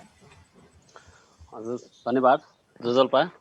आजका यस कार्यक्रमका सञ्चालिका दिदी र यस कार्यक्रमका सभापतिज्यू र प्रमुख अतिथि हाम्रा क्षेत्रका माननीय पम्फा भुषालज्यू र यहाँ यस अन्तर्क्रिया कार्यक्रममा जोडिनु हुने सबैमा न्यानो अभिवादन छ। म पम्फा भुषालज्यूलाई एउटा प्रश्न राख्न चाहन्छु। उहाँले जुन हाम्रो यो असार 15 गते धान रोपाई कार्यक्रम भएर 16 गतेको जुन घटनाले उहाँको चित्त दुखेको छ, हामी त्यसप्रति माफी माग्न चाहन्छौँ। तर त्यो जुन पनि घटना भयो त्यो कार्यक्रमबाट, त्यो कार्यक्रममा हाम्रो यो खोकना भुगमती जनसरकारको भूमिका छैन भनेर हामी उहाँ समक्ष जानकारी गराउन चाहन्छौँ र म आफ्नो प्रश्न राख्न चाहन्छु। माननीय पम्फा भुषालज्यूको कुरा सुन्दा खोकना भुगमतीवासीको हितमा देखिएको जस्तो भए पनि हामी खोकना भुगमतीवासीहरूले त्यो महसुस गर्न चाहिँ अलिकति सकिरहेको अवस्था छैन। उहाँले भन्नुभयो जुन यो फास्ट्यागको इस्युलाई लिएर यो एलाइनमेन्ट चेन्ज गर्ने भन्ने कुरा गर्नुभएको छ। त्यो कुरा हाम्रो यो फास्ट्यागको इस्यु भनेको कुरा खोकना मात्रको नभएर भुगमतीको पनि हो। तर भुगमतीको जनभावना विपरीत भुगमतीको संस्कृति र सम्पदाको विनाश हुने मात्र नभएर भुगमतीवासी नै विस्थापित हुने तरिकाले 2075 1 महिना 28 गते भएको गोप्य बैठक मार्फत 0 किलोमिटर भुगमतीको फर्सीडोलमा राख्ने निर्णय गर्नुभएको थियो। यो निर्णय मेरो व्यक्तिगत रूपमा हेर्ने हो भने मेरो लागि निकै नै राम्रो थियो, किनकि मेरो सम्पूर्ण जग्गा बचेको थियो त्यो निर्णयले। तर भुगमतीको बासिन्दा भएको कारण यहाँको संस्कृति र सम्पदा बचाउने उद्देश्यले यो निर्णयको विरोधमा हामीले धेरै विरोध कार्यक्रम पनि गरेको थिएँ। फास्ट्याग नै हुँदैन भनी विरोध आवाज आइरहेको बेला झन् 0 किलोमिटर राख्ने निर्णय कतिको उपयुक्त कुरा हो। अनि विरोधको आवाज हुँदाहुँदै यस्तो निर्णय गर्नु पूर्व भुगमतीका जनताहरूको भावना बुझ्नु आवश्यक छ कि छैन? अनि अर्को कुरा, त्यो बेलामा जुन 10 बुँदे निर्णय भएको थियो त्यसलाई त्यो बेलामा किन गोप्य राख्नु भएको थियो? यो कुरा चाहिँ म उहाँसँग सोध्न चाहन्छु। हस्, धन्यवाद। धन्यवाद महेन्द्रजी। होइन, म यसैको उत्तर दिन्छु र म यो दिन्छु र अर्को सोध्नला। एकदम धन्यवाद महेन्द्रजी। हामी कुनै निष्कर्षमा पुगेका छैनौँ होइन। हामी त त्यहाँको जनता आन्दोलनमा छ, म त्यो जनताको पक्षमा छु, आन्दोलनमा छु, निष्कर्षमा पुगेका छैन हामी, किनकि खारेज भएको छैन योजना। हामी त्यो योजना खारेज भएको छैन, कार्यान्वयन हुन दिइराखेका छैनौँ। यो विभिन्न ठाउँको विभिन्न तरिकाले हुन्छ। अहिले म यति सानो समयमा म त्यो सबै कुरा राख्न चाहन्न। त्यसो गर्दाखेरि हामी चाहिँ अहिले पनि आन्दोलनमै हो नि त, कहाँ निष्कर्षमा पुगेछ र? यो योजना त खारेज भएको छैन।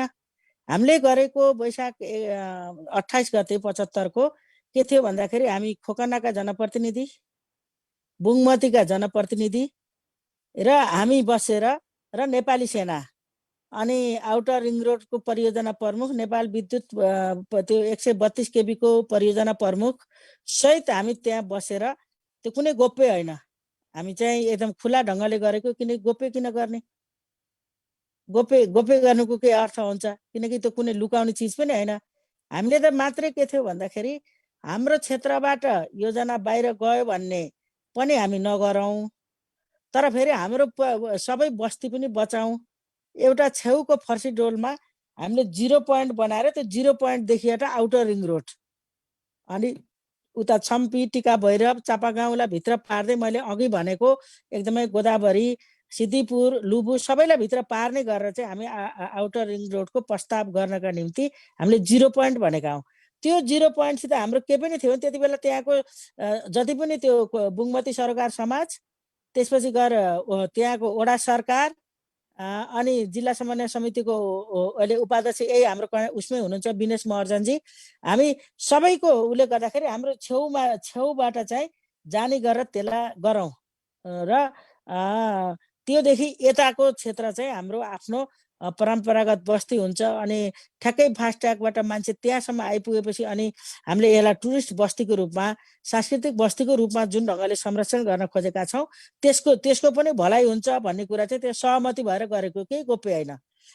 जनता सोध्दैन हामी घर घर त जान सकेनौँ किनकि त्यहाँ एउटा एकातिर जनस्तरबाट सरकार समाज छ, औपचारिक हिसाबले निर्वाचित वडा सरकार छ अनि त्योभन्दा माथिको मसम्म आउँदाको तह बसेर हामीले त्यो गरेका थियौँ। त्यसमा हाम्रो के पनि थियो भन्दाखेरि स्मार्ट सिटीको पक्षमा छैन है म शान्तबेग सर, हामी छैनौँ। हामीले हेरिटेज सिटी बनाऊ आफै बनाऊ भन्नेमा छौँ हामी। त्यसो भएर हिजो सङ्घीय सरकारले अर्जुन नरसिंह केसीका पाला जसरी काठमाडौँका उत्तर दक्षिण पूर्व पश्चिम भनेर ठुल्ठुला बस्ती र हाम्रो 10,000 खोकना बुङमतीको बस्ती लिएर जसरी गर्दै थियो त्यो आफै हामीले आफ्नै थानीय उसबाट वडा महानगरपालिकाबाट हेरिटेज सिटीका रूपमा बरु हामी प्लान गरौँ। तर हामी स्मार्ट सिटी चाहिन्न भन्नेमा चाहिँ दुईटै वडा र हाम्रो समेत मेरो समेत हाम्रो सहमति छ त्यहाँ र त्यो अहिले स्मार्ट सिटीको रूपमा चाहिँ अन्त जसरी गरिएको छ त्यो रोकिएको छ एउटा। त्यसपछि हामीले के गर्थ्यौँ बुङमतीमा त्यो फर्सीडोलमा 0 पोइन्ट बनाउँदाखेरि त्यहाँ त्यो त्यसका निम्ति अधिकरण गरिने जग्गा त्यति बेला मतलब बजार मूल्यमा दिने र त्यहाँ परे बराबरको थप जग्गा अधिकरण गरेर एउटा बस्ती नै विकास गर्ने, एउटा सहरै विकास गर्ने र जनतालाई चाहिँ एउटा डेभलप गरेर घडेरी दिने। त्यसपछि बल्ल बढी भएको पैसा चाहिँ उहाँहरूलाई फिर्ता दिने, नपुगेको भए पैसा ल्याउनुहोस् र एउटै खालको हेरिटेज सिटी बनाउने कुरा पनि हामीले त्यहाँ राखेका थियौँ। त्यसैले त्यसले त्यति बेला चाहिँ धेरै ठुलो क्षति हुन्छ भन्ने लागेको थिएन हामीलाई चाहिँ र त्यो सबैको सहमतिबाट थियो र हामीले त्यहाँ भनेका थियौँ। अस्ति हामी राष्ट्रिय योजना आयोगमा बैठक बस्दा बुङमती पनि अब त त्यति बेलाको 75 र अहिले त हामी त 77 मा छौँ, पुरा अब 78 को नजिकै आछौँ। त्यसो भएपछि यसलाई चाहिँ डुकुछाप लैयोस् भनेर पनि अहिले पछि लान मिल्ने भयो लैजाने भनेर हामीले त्यो पनि भनिदिएका छौँ किनकि सीमा हो नि त, यतातिर बुङमती र डुकुछापको सीमा हो फर्सीडोल, यता हुन्न भने पलतिर साह्रै हुन्छ र अनि हामीले आउटर रिङ रोड र चोभारदेखि जहाँ 0 पोइन्ट लान्यो त्यहाँसम्म जाँदाखेरिको बागमती कोरिडोर र आउटर रिङ रोड एउटै बनाउनु पर्छ किनकि हामीलाई 25-25 मिटर बागमती कोरिडोरको उ छ प्रस्ताव छ। त्यो त कानुनी ढङ्गले धेरै पहिलाबाट लागू भएको छ, अहिले धोबीघाट यो नखु र बागमतीको दोभानसम्म आछ। त्यसो भएपछि एकातिर बागमती कोरिडोर फेरि आउटर रिङ रोड त्यो चाहिँ हुन्न। त्यसो गर्दा वारी 25 छ, पारी 25 छ, 50 मिटरको हो, त्यसैलाई नै आउटर रिङ रोड बनाइयोस् भन्ने कुराबाट पनि हामीले थप प्रस्ताव गरेका छौँ। अब अहिले खोकनालाई 0 पोइन्ट मानेको र हामीले त्यति बेला विकल्पमा प्रस्तुत गरेको, अब हामी नयाँ सन्दर्भमा नयाँ ठाउँमा आछौँ। अझै डुकुछापले नमाने अझै तल माल्टातिर जाला। मेरो कुरा यति हो। एक सुवा त्यस्तै गरेर अर्को प्रश्न लिने क्रममा म हरिबाबु भाजु पौबा साइनीज्यूलाई यो समय प्रदान गर्न चाहन्छु। सुवा हाम्रो पम्फा दिदीलाई एउटा एकदमै सानो सुनिएको छ। पम्फा दिदीलाई मैले पहिचानवादी नेतृत्वको हैसियतले मैले एउटा प्रश्न गर्न चाहन्छु। हाम्रो अहिलेको सरकारले हालको सरकारले बचेको यो हाम्रो उपत्यकाको कृषियोग्य भूमिलाई समेत विनाश हुने गरिकन यो 2-4वटा यो स्मार्ट सिटी बनाउने भन्दै अघि सरिरहेछ। यसमा चाहिँ पम्फादेवीको के राय के विचार छ अथवा यसमा सहमत असहमत के हुनुहुन्छ, यसमा चाहिँ विचार सुन्नको लागि म लालायित छु। धन्यवाद। धन्यवाद। हाम्रो के छ भने देश सङ्घीयतामा गयो, 7वटा प्रदेश छन्। हामीले भने जस्तै गरेर पहिचानकै नभए पनि 7वटा प्रदेश भनेका छन्। त्यसैले सबै देशभरिको मतलब एकदमै सबै यही राजधानीमै अहिले जो राजधानी प्रदेश बनेको छ यो यही आउनुपर्छ भन्ने मैले मान्दैन। त्यसैले मैले अघि पनि भने साना साना एकीकृत बस्तीदेखि मझौला ठुला सहरहरू देशैभरि विकास गरियोस्, खास गरेर प्रदेशका राजधानी पालिकाहरू केन्द्रित भएर गरियोस् भन्ने मेरो छ। र हामीले ललितपुरमा चाहिँ स्मार्ट सिटी नबनाउने, हेरिटेज सिटी बनाउने आवश्यकतामा भनेर हाम्रो टुङ्गो भइसकेछ। मैले सुनेसम्म काठमाडौँको सुन्दरजल साँखु साइट र सायद टोखा कि कतातिर 2टा ठाउँतिर चाहिँ त्यो योजना मतलब अगाडि बढेको छ र स्थानीयहरू चाहिँ त्यसको विपक्षमा भएको कुरा पनि मैले सुनेको छैन, मलाई थाहा छैन। ललितपुरमा चाहिँ छैन। यहाँ जुन प्रस्ताव गरेको थियो बुङमती त्यो चाहिँ हामीले हुन्न नै भनेर हामीले प्रतिवाद गरेका छौँ। मेरो मुख्य प्रश्न के हो भन्दाखेरि यो चाहिँ काठमाडौँ उपत्यकामा जुन चाहिँ अहिले चाहिँ एउटा खेती योग्य भूमि जति पनि बाँकी छ धेरै त सकि नै सक्यो, कङ्क्रिटको जङ्गल भएर सकिसक्यो। अब फेरि बाँकी भएको भूमिलाई पनि कङ्क्रिटको जङ्गलमा परिणत हुने गरी जुन चाहिँ यो 2-3टा यो चाहिँ काठमाडौँमा भक्तपुरमा काठमाडौँ जहाँ जहाँ चाहिँ जो उपत्यकाभित्र स्मार्ट सिटीको नामले सरकारले झनै भूमिको विनाश गर्न लागि परेको छ। यसमा जनता विरोधीमा छन्। यसकारण यसमा चाहिँ पम्फादीको चाहिँ आफ्नो व्यक्तिगत धारणा चाहिँ के हो भन्ने चाहिँ मैले सुन्न चाहे। मेरो चाहिँ 2टा कुरा। एउटा हामी कहाँ जुन ढङ्गले अव्यवस्थित बसाइ छ त्यसलाई व्यवस्थित सहरीकरण गर्ने कुराको योजना बनाउने कुरा राम्रै हुन्छ। 1 रोपनी जग्गा किन 4वटा टुक्रा पारो, यतानी बाटो उतानी बाटो। तपाईँ त अझ विदेशमा बस्नेहरूले त अझ देख्नुहुन्छ। त्यो ढङ्गले चाहिँ व्यवस्थित सहर बनाउने कुरा बनोस् भन्ने कुरा हो। तर एकदम 10,000 रोपनी जग्गा लिएर 20,000 रोपनी जग्गा लिएर डोजर लाएर अनि फेरि जनता नै त्यहाँ एकदम सन्दर्भ चाहिँ एकदम स्मार्ट सिटीको त सिटीहरू स्मार्ट हुन्। हामीले हेरिटेज सिटी भने हाम्रो ललितपुरमा चाहिँ हेरिटेज हो र यो स्थानीय पालिकाले नै डिजाइन गर्ने र विकास निर्माणमा देशभरिका जनताले जसरी बाटोको निम्ति, पानीको निम्ति, बिजुलीको निम्ति गर्छन् त्यो सरकारले नै खर्च गरोस् भन्ने छ। जनताको 40% जग्गा लिएर अनि फेरि स्मार्ट सिटीका नाममा जुन ढङ्गले बनाउने छ त्यो चाहिँ राम्रो होइन भन्ने चाहन्छु। तर बसाइ र बस्तीहरू चाहिँ व्यवस्थित बनाउने कुरा त त्यो त स्थानीय पालिकाले गरे पनि गर्न सक्ने हुन्छ। त्यही मैले विरोध चाहिँ सुने होइन है। जस्तो हामी बुङमती खोकाना हुन्न भनेर बसेका छौँ र महानगरपालिका मार्फतै हेरिटेज सिटीको डिजाइन गरौँ भन्ने छ हाम्रो यहाँ चाहिँ। अब उता चाहिँ भक्तपुरको नगरकोटतिर काठमाडौँको साँखुतिर कसरी गइरहेछ मैले त्यति धेरै गएको छैन, किन म जस्ता प्रतिनिधि त्यहाँ पनि हुनुहुन्छ होइन, अनि सामुदायिक संस्थाहरू पनि हुनुहुन्छ। कसरी गछ मैले त्यति धेरै जानकारी ल्याएन। धेरै धेरै धन्यवाद यहाँहरूलाई। त्यस्तै गरेर अर्को प्रश्न लिने क्रममा म यहाँ बम भाजु नरेश महर्जनज्यूलाई समय प्रदान गर्न चाहन्छु।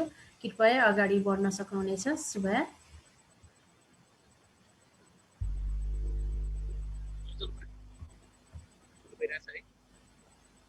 हजुर अलि सानो आछ।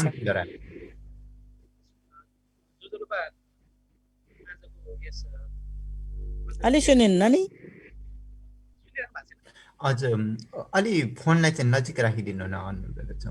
तपाईँको साउन्ड चाहिँ त्यति क्लियर आइरहेको छैन। हजुर हजुर हेलो हजुर भन्नुहोस्, अगाडि बढ्नु।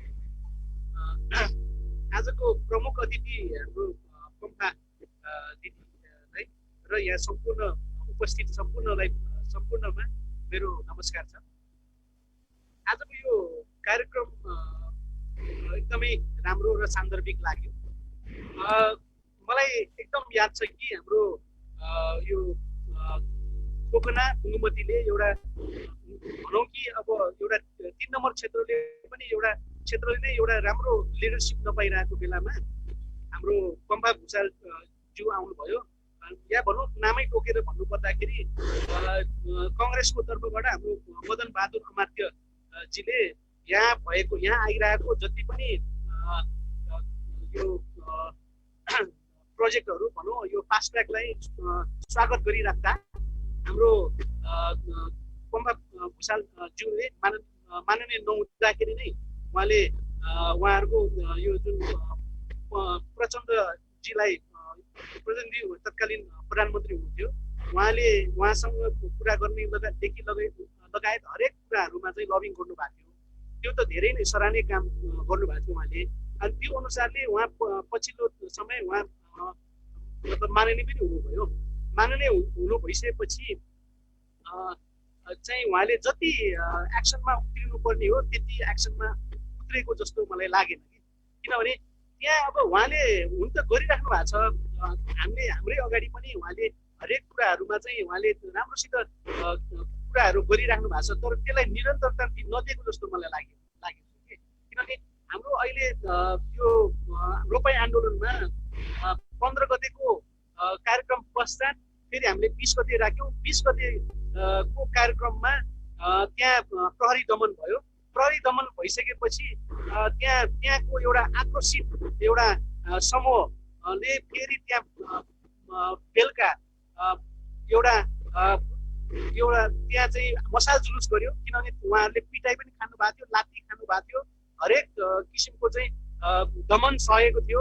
अनि त्यो आक्रोशित भिडले चाहिँ उहाँहरूले हरेक किसिमको कामहरू गर्नुभयो।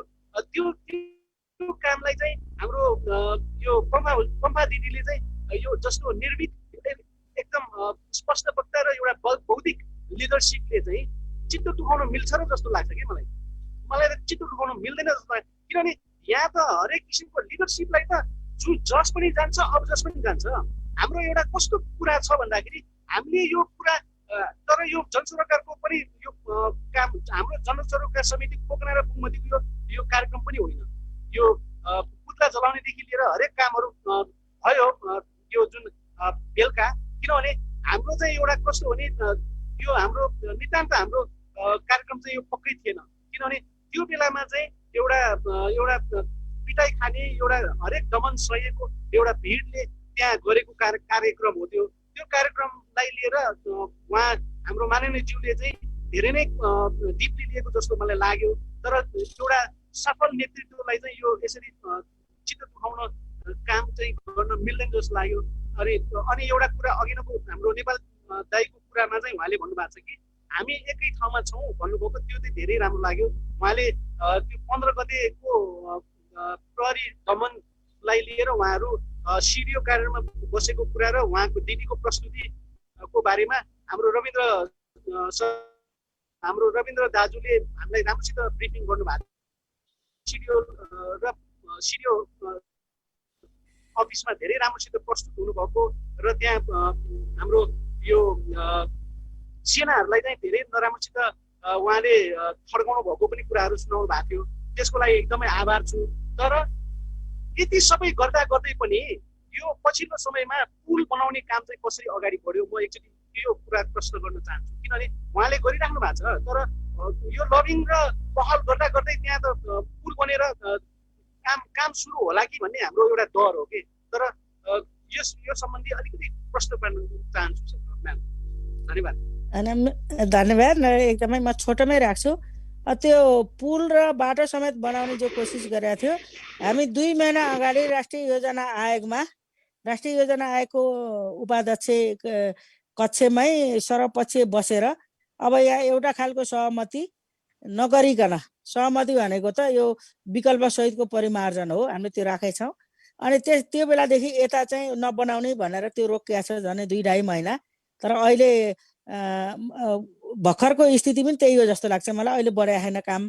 त्यो पुल चाहिँ उनीहरूले त्यसको सहमति विपरीत थियो। नेपाल डङ्गलजीले फिल्डको नेतृत्व गरेको मलाई थाहा छ।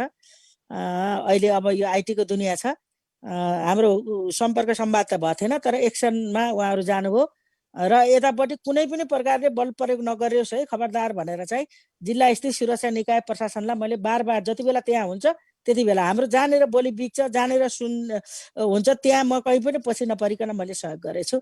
म सधैँभरि हुन्छु। म अहिले अब सांसद छैन, जनताको जनप्रतिनिधि निकाय यति बेला भङ्ग गरेछ, अदालतको विषय बनेको छ, सडकको विषय बनेको छ, तर म यहाँको म प्रतिनिधि पनि हो र मैले फेरि पदमा हुँदा म त त्यो विषय उठाउने नहुँदा नउठाउने भन्ने होइन, म सधैँभरि त्यसमा छु। अर्कोतिर जाउँ जस्तो लाग्छ। एक सुभा। त्यस्तै गरेर अर्को प्रश्न लिने क्रममा म अशोक महर्जनज्यूलाई दिन चाहन्छु। कृपया अगाडि बढ्न सक्नुहुनेछ सुभा। अशोक महर्जनज्यू।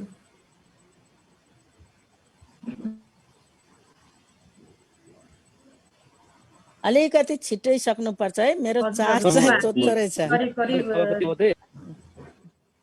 अलिक म छिट्टै भन्छु। म छ नि आज यस कार्यक्रमका प्रमुख अतिथि पम्फा भूषालज्यू, यसै गरी जुममा उपस्थित सम्पूर्ण मित्रहरूमा म अशोक महर्जनको तर्फबाट हार्दिक न्यानो अभिवादन।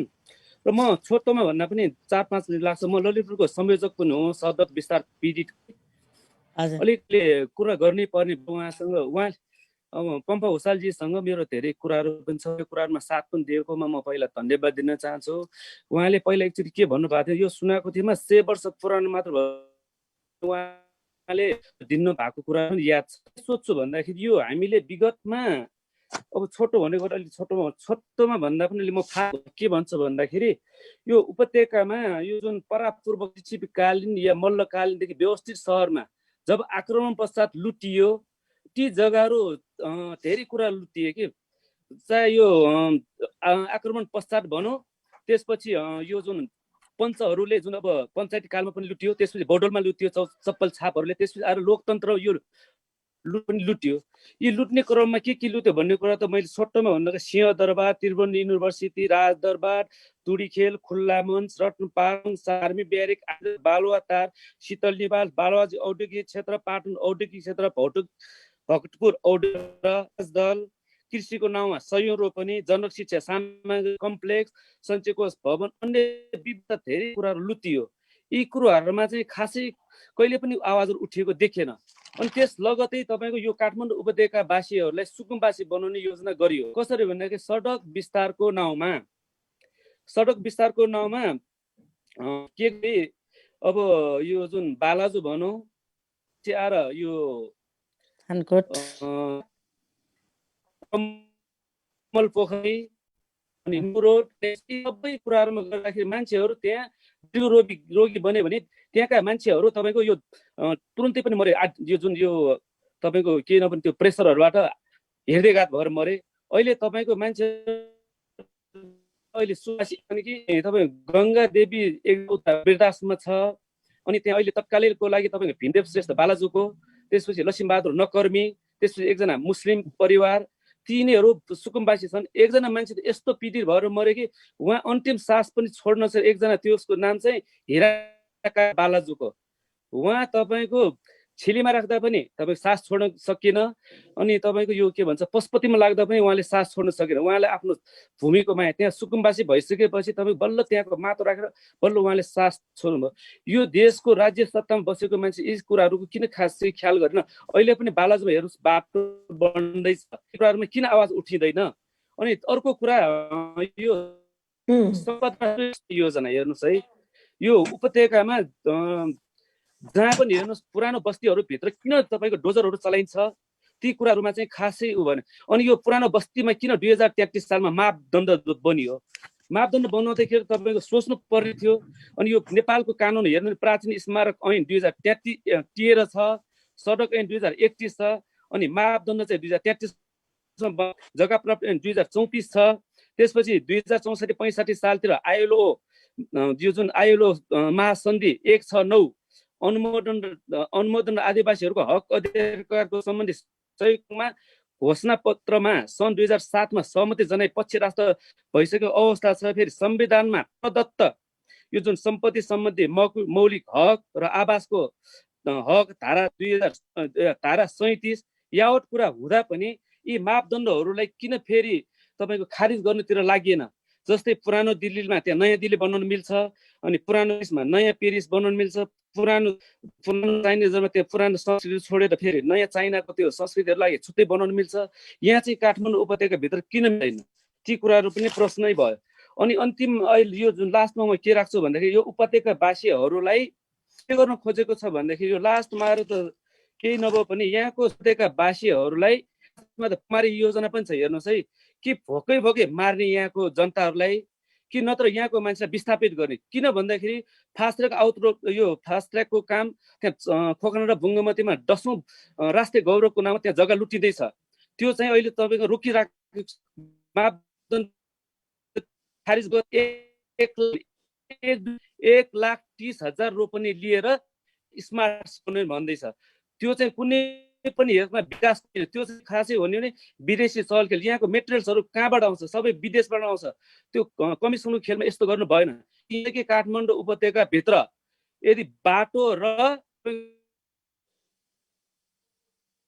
हामी घर भाडा दिएर तपाईँ अस्ति जस्तो केही भएर यो जुन कोरोनाको त्यहाँ भाडामा बस्ने हो के यदि यसबाट पनि आइएन भने, अब चाइनाबाट पनि तपाईँको सामान आइएन भने त्यहाँबाट रोक्ने सन्देश। यदि चाइना यो इन्डिया फाइट भयो भने त्यहाँबाट कसरी खाने कुरा आउँछ? नेपाल यदि कथम कता गिरिदो भने उपत्यकावासीले के खाने? यी कुराहरूमा तपाईँको नेतृत्व वर्गले सोच्नु पर्ने कुराहरू किन कहिले पनि आवाज उठाएन? मेरो धेरै कुराहरूसम्म टाइम धेरै कम भन्नुभयो र मैले 3-4वटा प्रश्न उठाएको छु। हजुरले अलिकति क्लियर गरिदिनु हुन भन्दै म बिदा हुन्छु। हस्, धन्यवाद। धन्यवाद। बडो मार्मिक छन् तपाईँका विषयहरू। कतिपय चाहिँ अब हिजोको निरङ्कुश राजतन्त्रात्मक व्यवस्थाको बेला गरिएका कुराहरूको अब अहिले जवाफ दिन त सकिन्न। अलि एकात्मकवादी सोच, सबै काठमाडौँ केन्द्रित, मतलब स्रोत साधन सबै चिजलाई केन्द्रित गर्ने एकात्मकवादी सोचका शासकहरूका कारणले पनि अरू क्षेत्रको विकासै भएन। अनि जति पनि गर्ने सबै यहीँ गर्ने जस्तो जुन भएको छ त्यसले विनाश भएको छ। म त एकदमै अब अहिले हामी जे स्थितिमा छौँ कमसेकम त्यसको चाहिँ परम्परागत सबै बस्तीहरू, कला संस्कृति सम्पदाहरू, पहिचानहरूको जस्ताको तस्तै रक्षा गरेर नयाँ ठाउँमा विकास गरे हुन्छ। आधुनिक विकास पनि चाहिन्छ, तर त्यो चाहिँ नयाँ ठाउँमा होस् भन्ने कुरा चाहिँ मैले मेरो ठाउँमा आवाज उठाएको छु। अब यी सबै अब न त्यति, म त 64मा गएको विधायिकामा, त्यसपछि म अहिले 74मा गएको, त्योभन्दा पहिलाका र अलिक प्रभावकारी ढङ्गले चाहिँ आफ्नै पार्टी थियो अस्तिसम्म, तर पार्टीमा छलफल नीति योजना कार्यक्रम नभएको भएर म चाहिँ संसदमा पनि म बोल्दा म प्रतिपक्षी जस्तो, अनि सडकमा पनि बोल्दा म मेरो आफ्नै पार्टीको सरकारको प्रतिपक्षी जस्तो। म उताबाट नि म एउटा ढङ्गको उसमा छु के थिएँ म दबामा। अब म स्वतन्त्र छु। अब यतापट्टि पनि फेरि अपेक्षा अनुसारको नहुने कुरा भयो। अनि फेरि आवाज उठाउने र त्यसले तुरुन्तै व्यवहारमा परिणाम पाइहाल्ने भन्ने कुरा पनि फेरि गाह्रो। हामी उठाइरहेछौँ, लडिरहेछौँ, तर अझै हामीले परिवर्तन गर्न सकेका छैनौँ। र नेपालमा एउटा कस्तो भने एउटा गलत कुरा भनेको के भने त्यो राष्ट्रिय योजना आयोग भन्ने छ, हुन्छ त्यो 2013 सालबाट नेपालमा बनेको। तिनीहरूले न त कोही जनप्रतिनिधिको राय लिन्छन्, न सरकारवाला जनताको राय सुझाव लिन्छन्, नक्सा लिएर टेबलमा बस्ने त्यसपछि कोर्ने। अब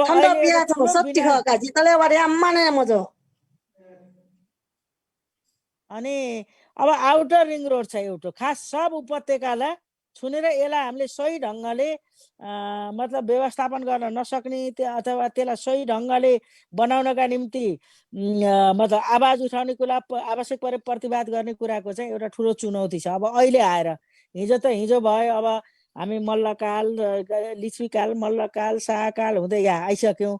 अब अहिले आएर अहिलेको स्थितिमा पनि हामी हाम्रो पहिचान, सम्पदा, संस्कृतिको पनि रक्षा गर्ने, अनि जनताको सम्पत्तिको पनि रक्षा गर्ने, र अब फेरि हामी फेरि त्यसको रक्षा सँगसँगै फेरि आधुनिकता पनि हामीलाई शिक्षा, स्वास्थ्य आदि, रोजगार आदि कुराले त्यो पनि छ। त्यता जाने कुरामा चाहिँ एउटा नयाँ सन्दर्भमा उठ्ने कुरा र जे योजना बनाउने हो, जनप्रतिनिधिले बनाउँदाखेरि जनताको आवश्यकता बुझ्न सक्ने, जनताको भावना बुझ्न सक्ने। ब्युरोक्रेसीले त मतलब छैन, कर्मचारी तन्त्रलाई त के मतलब? टेबलमा लिएर बस्यो तपाईँले। अहिले पनि हुन्छ नि GLT रोड भनेको छ, घरका बिचबाट जाने जस्तो। अनि यो अर्को जग्गा अधिकरण भनेको छ, अर्को ढङ्गले छ। बजारमा 20 लाख पर्ने अनि सरकारको योजनामा 1 लाख के एक ठाउँ मानव छोडेर पनि त त्यस्तै बराबरको अर्को ल्याउन सक्ने गरेर क्षतिपूर्ति नदिने अथवा मुआवजा नदिने अथवा नयाँ ढङ्गले अर्को ढङ्गले व्यवस्थापन नगर्ने थुप्रै गलत जो कुराहरू छन्। तपाईँको र मेरो असहमति हुन पर्ने कुनै कुरा छैन। म तपाईँसितै छु। धन्यवाद। ल अर्को गरौँ। धेरै धेरै धन्यवाद यहाँलाई। फेरि पनि अर्को प्रश्न लिने क्रममा मैले यहाँ देखिरहेको छु, ह्यान्ड राइज गरेर हामीलाई सङ्केत गर्नुभएको छ भाजु सन्दीप महर्जनज्यू। सन्दीप महर्जनज्यूलाई आफ्नो जिज्ञासा प्रश्न राख्नु हुनको लागि समय प्रदान गर्न चाहन्छु। शुभया। जोजोलप्पा सबैलाई अनि पम्फा दिदीलाई पनि जोजोलप्पा कार्यक्रममा उपस्थित हुनुभयो र सबैको प्रश्न जिज्ञासाहरू समाधान गर्ने क्रममा हुनुहुन्छ। अनि मेरो पनि सानो एउटा जिज्ञासा भएको कारणले ह्यान्ड रेज गरेको छु। अनि मेरो प्रश्न चाहिँ के हो भने अब पम्फा दिदीको मैले कुरा सुने सबै, अनि यो सुन्दाखेरि चाहिँ यो जुन पहिचानको जुन आन्दोलन छ, पहिचानको कुराहरूको बारेमा उहाँलाई चाहिँ थाहा नभएको होइन, एकदमै यो सम्बन्धी एकदमै विज्ञ हुनुहुन्छ पहिचानको कुरामा। अनि अब उहाँ पूर्व माओवादी नेता पनि हुनुहुन्छ, अनि उहाँले सङ्घर्ष पनि गर्नुभएको छ होइन। अनि एकदम मुख्य तर हाल आएर चाहिँ यो पहिचानको जुन आन्दोलन छ त्यो एकदमै कमजोर अवस्थामा रहेको छ। त्यो कमजोर हुनुको कारण के होला जस्तो लाग्छ, यो पनि प्रश्न भयो मेरो। अनि जस्तै अब अहिले अब जस्तै एमाले र माओवादी एकै ठाउँमा आएको छ, अब यसको विभिन्न कुराहरू छ होइन। अब यो यसरी चाहिँ किन मिसिनु पर्यो होइन। अब एकदमै फरक धार हो नि त, एमालेको फरक धार हो यो, जुन हाम्रो माओवादीको जुन फरक धार हो, पहिचानको कुरा लिएर अगाडि बढेको, संघीयताको कुरा लिएर अगाडि बढेको पार्टी हो, जुन सङ्घर्ष गरेको पार्टी हो। तर योभन्दा त एकदमै अपोजिट जुन छ त्योसँग एकीकरण एउटा प्रश्न भयो। अनि अर्को चाहिँ अब त्यस्तो कस्तो बाध्यता आइपर्यो होइन। जस्तै अब प्रचण्ड हजुरहरूको जुन शीर्षस्थ नेता होइन प्रचण्डको, त्यस्तो कस्तो अवस्था आइपर्यो चाहिँ अब उहाँहरू चाहिँ त्यो एकीकृत हुन जानु पर्यो होइन एमालेसँग। अनि उहाँहरूको बारेमा हजुरको के धारणा छ होइन, यही प्रश्न राख्न चाहन्छु। धन्यवाद। धन्यवाद सन्दीप जी। अब हजुर, यो पहिचानको आन्दोलन त कस्तो भन्दाखेरि हामी आन्दोलनलाई फेरि कहीँ न कहीँ गएर फेरि सम्पादन व्यवस्थापन गर्ने बेलामा हामी संविधानमा लेख्ने प्रक्रियामा जो गयौँ, त्यहाँ जाँदाखेरि हामीले भने जस्तो गरेर पहिचानको अनुसारको चाहिँ राज्य बनाउन त सकेनौँ, तर हामी पहिचानका पक्षधर हौँ। त्यसैले अब एक चरणको जति आन्दोलन थियो, खास गरेर यो सङ्घीयता, गणतन्त्र, धर्मनिरपेक्षता, समानुपातिक समावेशिता र पहिचान जस्ता जे मुद्दा थिए, हामी एउटा सम्झौताको संविधान लेख्दा जति सक्यौँ त्यसलाई संस्थागत गऱ्यौँ र अब त्यसको कार्यान्वयन एउटा महत्त्वपूर्ण पाटो हो। तर अब त्यति गरेपछि अब सधैँको निम्ति यो टुङ्ग्यो भन्ने कुरा चाहिँ होइन फेरि होइन। किनकि एक बेलामा आन्दोलनका उपलब्धिलाई कति सकिन्छ, आन्दोलनका लक्ष्यलाई संस्थागत गर्न हामी 72 को संविधानमा त्यति गऱ्यौँ। तर अब यति भएपछि अब जनताको अब योभन्दा बढी पाइन्न, योभन्दा बढी गर्नुहुन्न भन्ने होइन। यो त एउटा समय सन्दर्भमा हुन्छ, आन्दोलनको एउटा सन्दर्भमा। अब अहिले पनि त्यसलाई हामीले संस्थागत गर्न नसकेको कुरा हामीले छोड्यौँ भन्ने त होइन, तर आन्दोलनका विविध रूपहरू हुने भए अहिले हामी शान्तिपूर्ण अनि खास गरेर संसदबाटै अघि बढ्ने जो बाटो अङ्गीकार गऱ्यौँ, त्यो कारणले चाहिँ हामी पाएका अधिकारको कार्यान्वयन गरौँ, संस्थागत गरौँ, नपाएका अधिकारको निम्ति चाहिँ थप अधिकार पाउनका निम्ति चाहिँ फेरि हामी निरन्तर ढङ्गले लागौँ भन्ने हाम्रो छ एक। अब दोस्रो चाहिँ के थियो भन्दाखेरि अब संविधानमा हामीले जति अधिकारलाई संस्थागत गर्न सक्यौँ, अब त्यसको कार्य सम्पादन गर्ने, कार्यान्वयन गर्ने हाम्रो अभिभारा थियो। त्यसैले जनताले दुईटा उस्तै नाम, उस्तै कार्यदिशा, उस्तै शासकीय स्वरूपमा जाने भइसकेपछि मिलुन् भन्ने चाहना थियो र हामी विपरीत धारका भए पनि हामी संविधान जो एउटा सहमति एउटा लेखेका थियौँ समाजवाद उन्मुख समाज निर्माण गर्ने संविधानको पनि निर्दिष्ट गरेको विषय भयो र हामीले आफैले पनि अब समाजवादतिर जानुपर्छ, सामाजिक न्यायमा आधारित भनेर जसरी सोध्दै थियो हामी त्यहाँ गएर एकता गऱ्यौँ। पहिला गठबन्धन, पछि एकता। त्यसलाई चाहिँ जनताले राम्रो समर्थन गरेको, किनकि हाम्रो जस्तो निर्वाचन प्रणाली भएको ठाउँमा बहुमत पनि कुनै दलको आउन हेर्न होला भविष्यमा पनि। तर 2/3 जस्तो जसरी आयो त्यो चाहिँ एउटा ऐतिहासिक अपूर्व समर्थन थियो। तर अब हामी संविधानको कार्यान्वयन गर्दै जान जतातिर थाल्यौँ, हामीले केपी ओली कमरेडलाई पार्टीको अध्यक्ष पनि त्यसपछि प्रधानमन्त्री बनायो। उहाँ चाहिँ त्यो परिवर्तनका एजेन्डा कार्यान्वयन गर्न चाहिँ तयार हुनु भएन। हामी यो चाहे यिनी अहिले हामीले गरेका पहिचान र विकासका योजनाका सन्दर्भमा देखिएका कन्ट्राडिक्सनका कुरा होस्, चाहे विधेयकहरू बनाउने कुराको होस्, चाहे कर्मचारी तन्त्रको कुरा होस्, र हामीले सङ्घीयतामा भनेको त थोरै अधिकार केन्द्रमा राखेर धेरै अधिकार तल दिने भनेर संविधानमा लेख्यौँ। तर कार्यान्वयनमा जाँदा चाहिँ सबै सिंहदरबार। अझ अहिले त सबै बालुवाटार बसेर जुन ढङ्गले जाने कुरा भएर न त पार्टीका नीति योजना कार्यक्रम, न त संविधान र कानुन अनुरूप जानको निम्ति तयार हुनुभयो।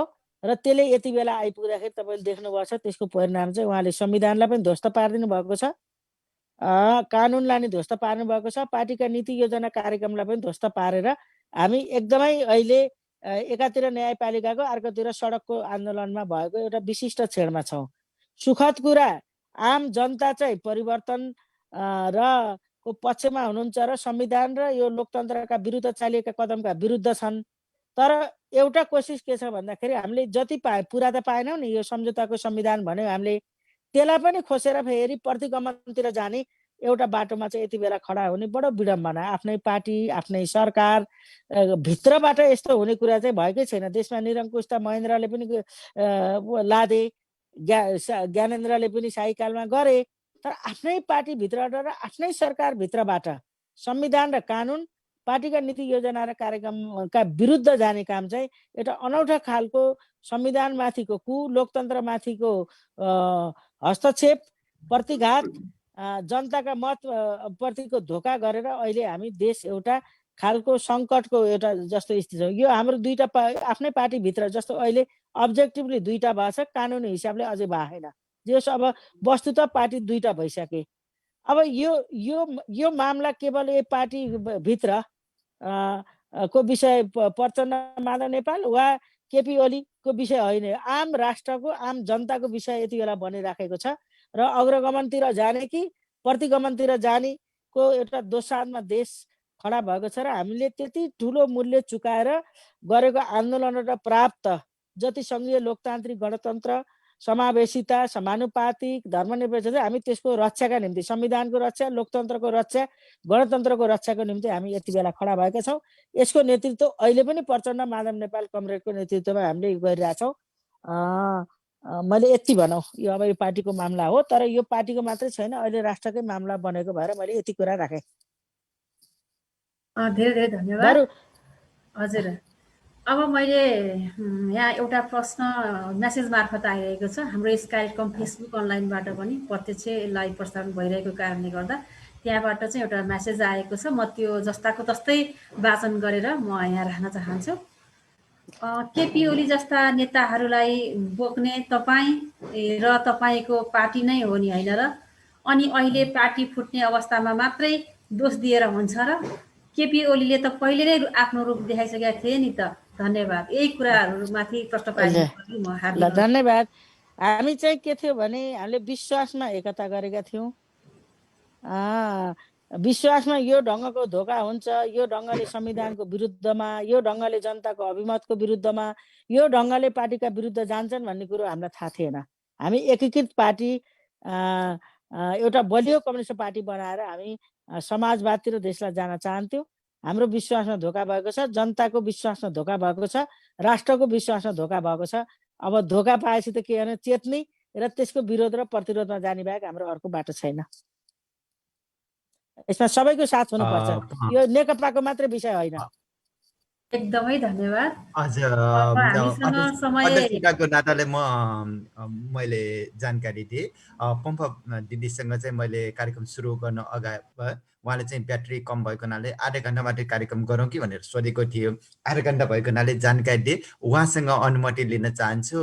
अब अगाडि मेरो बढाउँ। ब्याट्री मेरो ब्याट्री कति छ भने सायद 5-7 मिनटमा पुग्छ। यहाँ रातो बलिरहेछ, छोट्याम अर्कोचोटि पनि म आउँला नि त। आजै छिटो फानेर गर्नु परेर हजुरसँग सहमति भए अनुसार आधा घन्टा 1.5 घन्टा भएको हुनाले मैले जानकारी 1.5 घन्टा भएछ। अब चाहिँ 5-7 मिनटमा सकौँ। सभापतिज्यू रविन्द्र श्रेष्ठज्यू अगाडि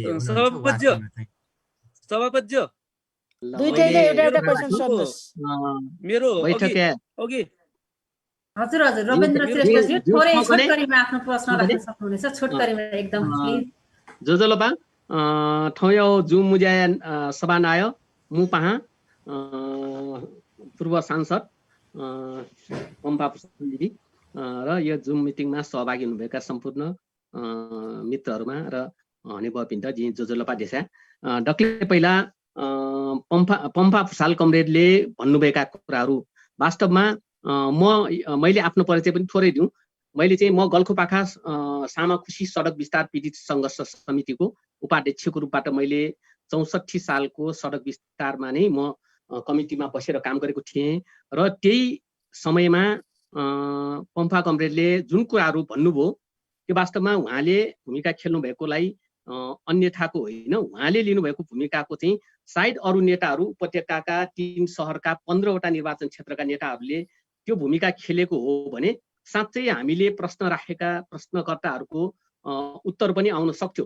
तर अब उहाँले एउटा खेल्नुपर्ने भूमिका, जस्तै उपत्यकाका सवालमा 64 सालमा मैले उहाँसँग हाम्रो पहिला तत्कालीन माओवादीका अध्यक्ष कमरेड प्रचण्डलाई भेटाउने कामदेखि लिएर उपत्यकाको सडक विस्तारलाई रोक्ने काम गल्खुपाखा सामाखुसीबाट सुरु गर्ने काममा उहाँले प्रचण्ड कमरेडलाई भेटाएर जुन एउटा भूमिका खेल्नुभयो, सबभन्दा पहिला म उहाँलाई धन्यवाद दिन चाहन्छु।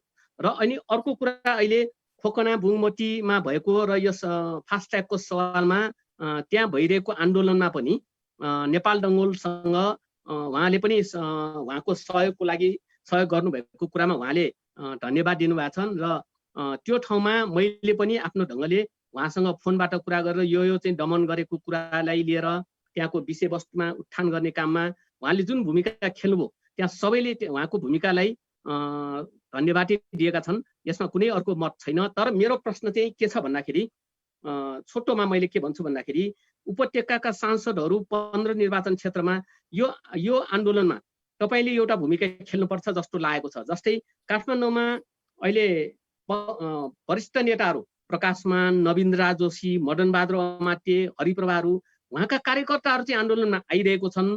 तर हामीसँग सहकार्य पनि गरेका छन्। त्यसकारण उहाँहरूको कार्यकर्ता पङ्क्तिलाई धन्यवाद दिन चाहन्छु। तर तपाईले पनि त्यो सहकार्य गरेर संयुक्त रूपबाट चाहिँ यो उपत्यकाको सडक विस्तारलाई चाहिँ मन्त्रीमण्डलको बैठकबाट चाहिँ त्यसलाई समाधानको बाटोमा, उपत्यकाभित्र सडक विस्तार आवश्यकता औचित्य पनि छैन, आवश्यकता पनि छैन, यस विषयमा कुरा उठाउनु भयो भने साँच्चै उपत्यकाका वासीहरू सहज ढङ्गले सास फेर्ने वातावरण हुन सक्छ।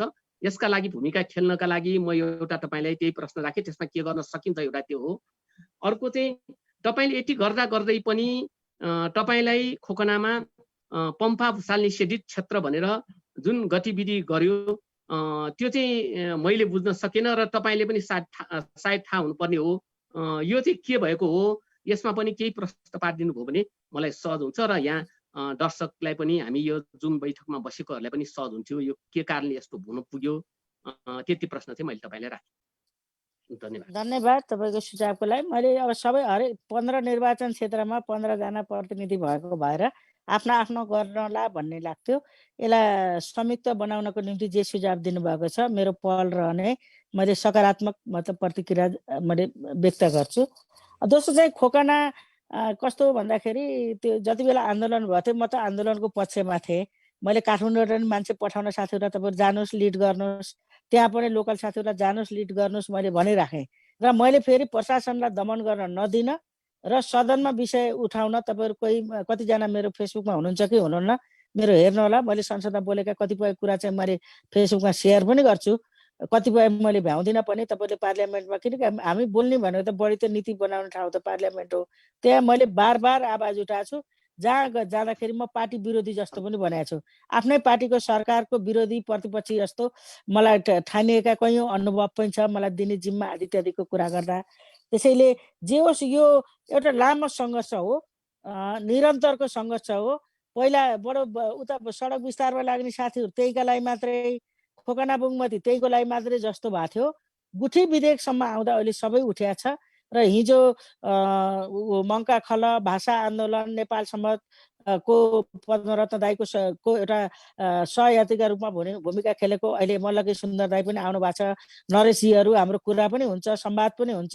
एउटा राम्रो अब यो विषय चाहिँ अब सबैको भएको छ। यो आन्दोलनकै कारणले हुन सकेको सरकारको गलत नीति अनि तलबाट जनताको प्रतिवादका कारणले बनेको छ। हामीले यसलाई जबसम्म यो हामीले खोजे जस्तो निष्कर्ष पाउन तबसम्म निरन्तर ढङ्गले लाग्नुपर्छ। सबै आफ्नो ठाउँबाट लागौँ। म अलवेज विथ तपाईँहरूसित छु। म यो विश्वास दिलाउँछु। मेरो विचारमा अहिले यति नै राखौँ। अब ब्याट्री छैन मेरो। लास्ट एउटा क्वेसन सोध्नुहोस्। रातो बोलेछ। धेरै धेरै धन्यवाद यहाँलाई। म अन्तिम प्रश्न मात्रै लिन चाहन्छु। एकजनाले ह्यान्ड राइज गरेर हामीलाई सङ्केत गरिसक्नु भएको छ, उहाँ हुनुहुन्छ। अनि म बाजु राजाराम तन्डुकारज्यू, कृपया यहाँलाई छोटकरीमा प्रश्न राखिदिनुको लागि म विनम्र अनुरोध गर्न चाहन्छु। आजका प्रमुख अतिथि पम्पा दिदी लगायत सम्पूर्ण व्यक्तित्वहरूलाई जोजोलोपा नमस्कार। मैले सोध्न खोजेको केही कुराहरू आदरणीय रविन्द्र दाईले राखिसक्नु भएको भएर मैले त्यसलाई रिपिट गरिनँ। अब एउटा दिदीलाई अर्को मलाई एउटा जानकारी लिन मन लाग्यो के भन्दा यो पोलिटिक्समा no one is permanent enemy, no one is permanent friend भन्ने चलन हुन्छ अरे। अब केपी ओलीबाट तपाईँहरूले धोका पाइसक्नु भयो। हामी तपाईँहरूलाई यो आन्दोलनमा यसमा साथ दिन्छौँ। तर भोलिको दिनमा फेरि नेपालको राजनीति त विदेशबाट पनि चल्छ अरे भन्ने सुन्छौँ हामी। भोलिको दिनमा फेरि तपाईँहरू केपी ओलीसँग मिल्ने सम्भावना चाहिँ हुन्छ कि हुँदैन? मेरो विचारमा मैले एकदम छोटोमै राख्छु राजारामजी। मलाई तपाईँको आन्दोलन, तपाईँले खेलेको भूमिका, टुरी खेल, बस पार्क मलाई बडो राम्रो थाहा छ। रानी पोखरी तपाईँलाई एकदमै धन्यवाद। मैले प्रत्यक्ष भेट्न पाएको थिइनँ। मलाई तपाईँले खेलेको भूमिका चाहिँ मलाई राम्रोसित थाहा छ। अब अहिले केपी ओली त महेन्द्रको ठाउँमा, राजा निरङ्कुश राजा महेन्द्रको ठाउँमा, निरङ्कुश ज्ञानेन्द्रको ठाउँमा पुगेका छन्। त्यसैले त्यसका विरुद्ध सबै सङ्घर्षमा लाग्ने हो। र मलाई के लाग्छ भने अब एकदमै रूपान्तरण भएर मैले गल्ती गरेँ भनेर अब म सचिव छु भनेर आउन पाउने त जसले पनि पाउँछन्। औसत स्थितिमा अब हामी केपी ओलीसित एकताबद्ध भएर जान सक्ने स्थितिमा चाहिँ छैनौँ। किनकि हामीले यति दुःख कष्ट मेहनत गरेर लिएको परिवर्तन सङ्घीय लोकतान्त्रिक गणतन्त्र त्यसैको शिरमा बसेर त्यसैलाई ध्वस्त पार्ने, रुखमा बसेर अनि हाँगा बसेर रुखै काट्ने काम गर्ने जुन भनिन्छ त्यही ढङ्गको गरेको सन्दर्भ अहिले छैन। बरु नयाँ सन्दर्भमा अहिले हामी हाम्रो लोकतन्त्रलाई बचाउँ, हाम्रो गणतन्त्रलाई बचाउँ, हाम्रो सङ्घीयतालाई बचाउँ, हाम्रो समानुपातिक समावेशितालाई बचाउँ र हाम्रो संविधानलाई बचाउँ। र धन्नै 7 पुस्ता 8 पुस्तादेखि चाहे वामपन्थी होस् चाहे डेमोक्रेट होस्, कुलको यो आन्दोलनको कुल योगबाट हामीले गरेको परिवर्तनको रक्षा गरौँ। त्यसका निम्ति चाहिँ सबै लागौँ। म हार्दिक अपिल पनि गर्छु। र यति महत्त्वपूर्ण कार्यक्रम विदेशमा बसेका साथीहरूको यो पहल पोर्चुगल, इजरायल लगायत विभिन्न देशमा बसेकाले हामी काठमाडौँ, ललितपुर, यहाँ अहिले भक्तपुरको त मैले कोही भेटेन जस्तो लाग्छ। हामी काठमाडौँ, ललितपुरका हामी साथीहरूलाई सहभागी बनाउने अनि अन्तर्क्रिया गर्ने अनि एउटाले अर्कोलाई बुझ्ने, एउटाले अर्कोलाई सहयोग गर्ने र कुलमा चाहिँ हामीले हाम्रो पहिचान, संस्कृति, सम्पदाको संरक्षण गर्ने र जनताको हक र अधिकारलाई चाहिँ एकदम सुनिश्चित गर्ने र जनताको हित नगर्ने लोकतन्त्र हुनै सक्दिन। त्यसैले जनताकै हितमा निम्ति लाग्ने हामी जे मतलब विचार आस्था भए पनि हामी सबैको उद्देश्य त्यो छ। साझा ढङ्गले लागौँ, एउटाले अर्कोलाई सहयोग गर्ने ढङ्गले लागौँ र निरन्तर लागौँ। म यही अपिल गर्दै अब चाहिँ मैले कुनै वक्ताको सुन्न नपाउने भए मेरो नम्बर राख्नुहोस् 98 511 03166 नेपालमा रहने साथीहरूले। बरु हामी फेरि फोन संवाद कतै सानो खालको चिया खाएर पनि हामी अन्तर्क्रिया गरौँला। म यति कुरा राख्दै मेरा भनाइ पनि अन्त गर्न चाहन्छु। समय पनि धेरै भएको छ तर मेनली मेरो टेक्निकल्ली ब्याट्री सक्यो। एकदमै धन्यवाद भन्न चाहन्छौँ यहाँलाई आयोजक टिमको तर्फबाट, मेरो व्यक्तिगत तर्फबाट। एकदमै यो व्यस्त समयको बावजुद पनि र यो टेक्निकल समस्या ब्याट्री लो भयो भन्दै पनि यहाँलाई धेरै समयसम्म हामीसँग बसेर हाम्रा प्रश्न जिज्ञासाहरूको स्पष्ट रूपमा आफ्नो धारणाहरू व्यक्त गर्नुभएको छ। फेरि पनि यहाँलाई मुरी धन्यवाद र हार्दिक आभार व्यक्त गर्न चाहन्छु र आगामी दिनहरूमा पनि यहाँहरूले यस्तै राम्रो कामहरू गर्दै अगाडि बढ्नुहोला र फेरि पनि हामीसँग सम्पर्कमा रहेर फेरि पुनः कार्यक्रममा जोडिने अवसर प्रदान गर्नुहोला भन्दै र आजको यस कार्यक्रम हामी अन्तिम समयमा आइपुगिसकेका छौँ र कार्यक्रमको सञ्चालन गर्ने क्रममा हामीबाट भएका कमी कमजोरीहरूप्रति यहाँहरूसँग क्षमा माग्दै र सम्पूर्ण उपस्थित भएर हाम्रो यस कार्यक्रम सफल बनाइदिनु हुने आदरणीय व्यक्तित्वहरू अतिथिज्यूहरू लगायत हामीलाई प्रश्न जिज्ञासा राखेर सहयोग गर्नुहुने सम्पूर्णमा हृदयदेखि हार्दिक आभार र धन्यवाद व्यक्त गर्दै आजको यस हाम्रो अभियानको कार्यक्रमको 16औं भागको कार्यक्रमलाई समापन गरिदिनुको लागि आजका यस सभाध्यक्ष अनेबम भाजु गङ्गाबहादुर नेम्पुज्यूलाई हार्दिक अनुरोध गर्दै आजको यस कार्यक्रमबाट म बिदा हुन चाहन्छु। एक सुबाय जजुलोपा जोजोलपा है गङ्गाजी। अब भाषा उ गरेर मेरो सक्यो ठ्याक्कै मैले बन्द गरेँ है। हजुर हस् गङ्गाजी थ्याङ्क यू। पछि कन्ट्याक्टमा रहला। धन्यवाद। आजको यस कार्यक्रममा चाहिँ प्रमुख अतिथिको रूपमा आउनुभएका हाम्रा सम्माननीय पम्पा भुसालज्यू, उहाँलाई चाहिँ पहिले नै हामीले छलफल अनुसार नै 1.5 घण्टाको माथि समय तोकेको थियो र मैले 1.5 घण्टाको समयमा उहाँले चाहिँ जानकारी दिए। तर उहाँले चाहिँ एकदमै हामीलाई साथ दिनुभएको थियो। अझ पनि मसँग ब्याट्रीको चाहिँ पावर बाँकी छ, अझ 5 मिनट लिन्छ भनेर उहाँले साथ दिनुभयो। एकदमै हामी चाहिँ खुसी छौँ उहाँसँग चाहिँ हामीले आफ्नो प्रमुख अतिथिले दिने सत्कार सम्मान चाहिँ हामी सबैको रहिरहनेछौँ हाम्रो प्रोग्राममा। र अर्को हाम्रो चाहिँ जति पनि आज चाहिँ उपस्थित भएर चाहिँ हामीले चाहिँ साथ दिनुभएको छ हाम्रो साथीहरूले, उहाँले एकदमै गहन विषयमा गहन प्रश्न राखेर चाहिँ हामीलाई साथ दिनुभएको छ। उहाँहरू सम्पूर्णलाई चाहिँ म धन्यवाद दिन चाहन्छु। र आजको यो जुन खोक्ना बुङमती बचाउ अभियानको जुन यो प्रयासमा चाहिँ हामी पम्फा भुसालले लिएर आएको थिए र उहाँको जुन चाहिँ हामीले बुझ्न सफल भए। उहाँले चाहिँ हामी पनि हाम्रो साथमै उहाँ हुनुहुन्छ भन्ने कुरा हामीले चाहिँ महसुस गर्न पाए। एउटा चाहिँ बुङमती र खोक्ना जुन नेवार सभ्यताको चाहिँ संस्कृतिसँग जोडिएको सभ्यता भएको चाहिँ ठाउँ, त्यसले चाहिँ हामीले चाहिँ बचाउनै पर्छ। र अर्को कुरा चाहिँ हामीले चाहिँ जुन अरू साथीहरूले चाहिँ एकदमै आज मैले नेपाल भाषा भन्दा पनि बढी चाहिँ यो जुन खस भाषालाई चाहिँ प्रयोग गरिरहेको कारण चाहिँ किन भन्दाखेरि अरू भाषा बुझ्ने साथीहरूलाई चाहिँ एकदम मिसअन्डरस्ट्यान्ड भइरहेको छ।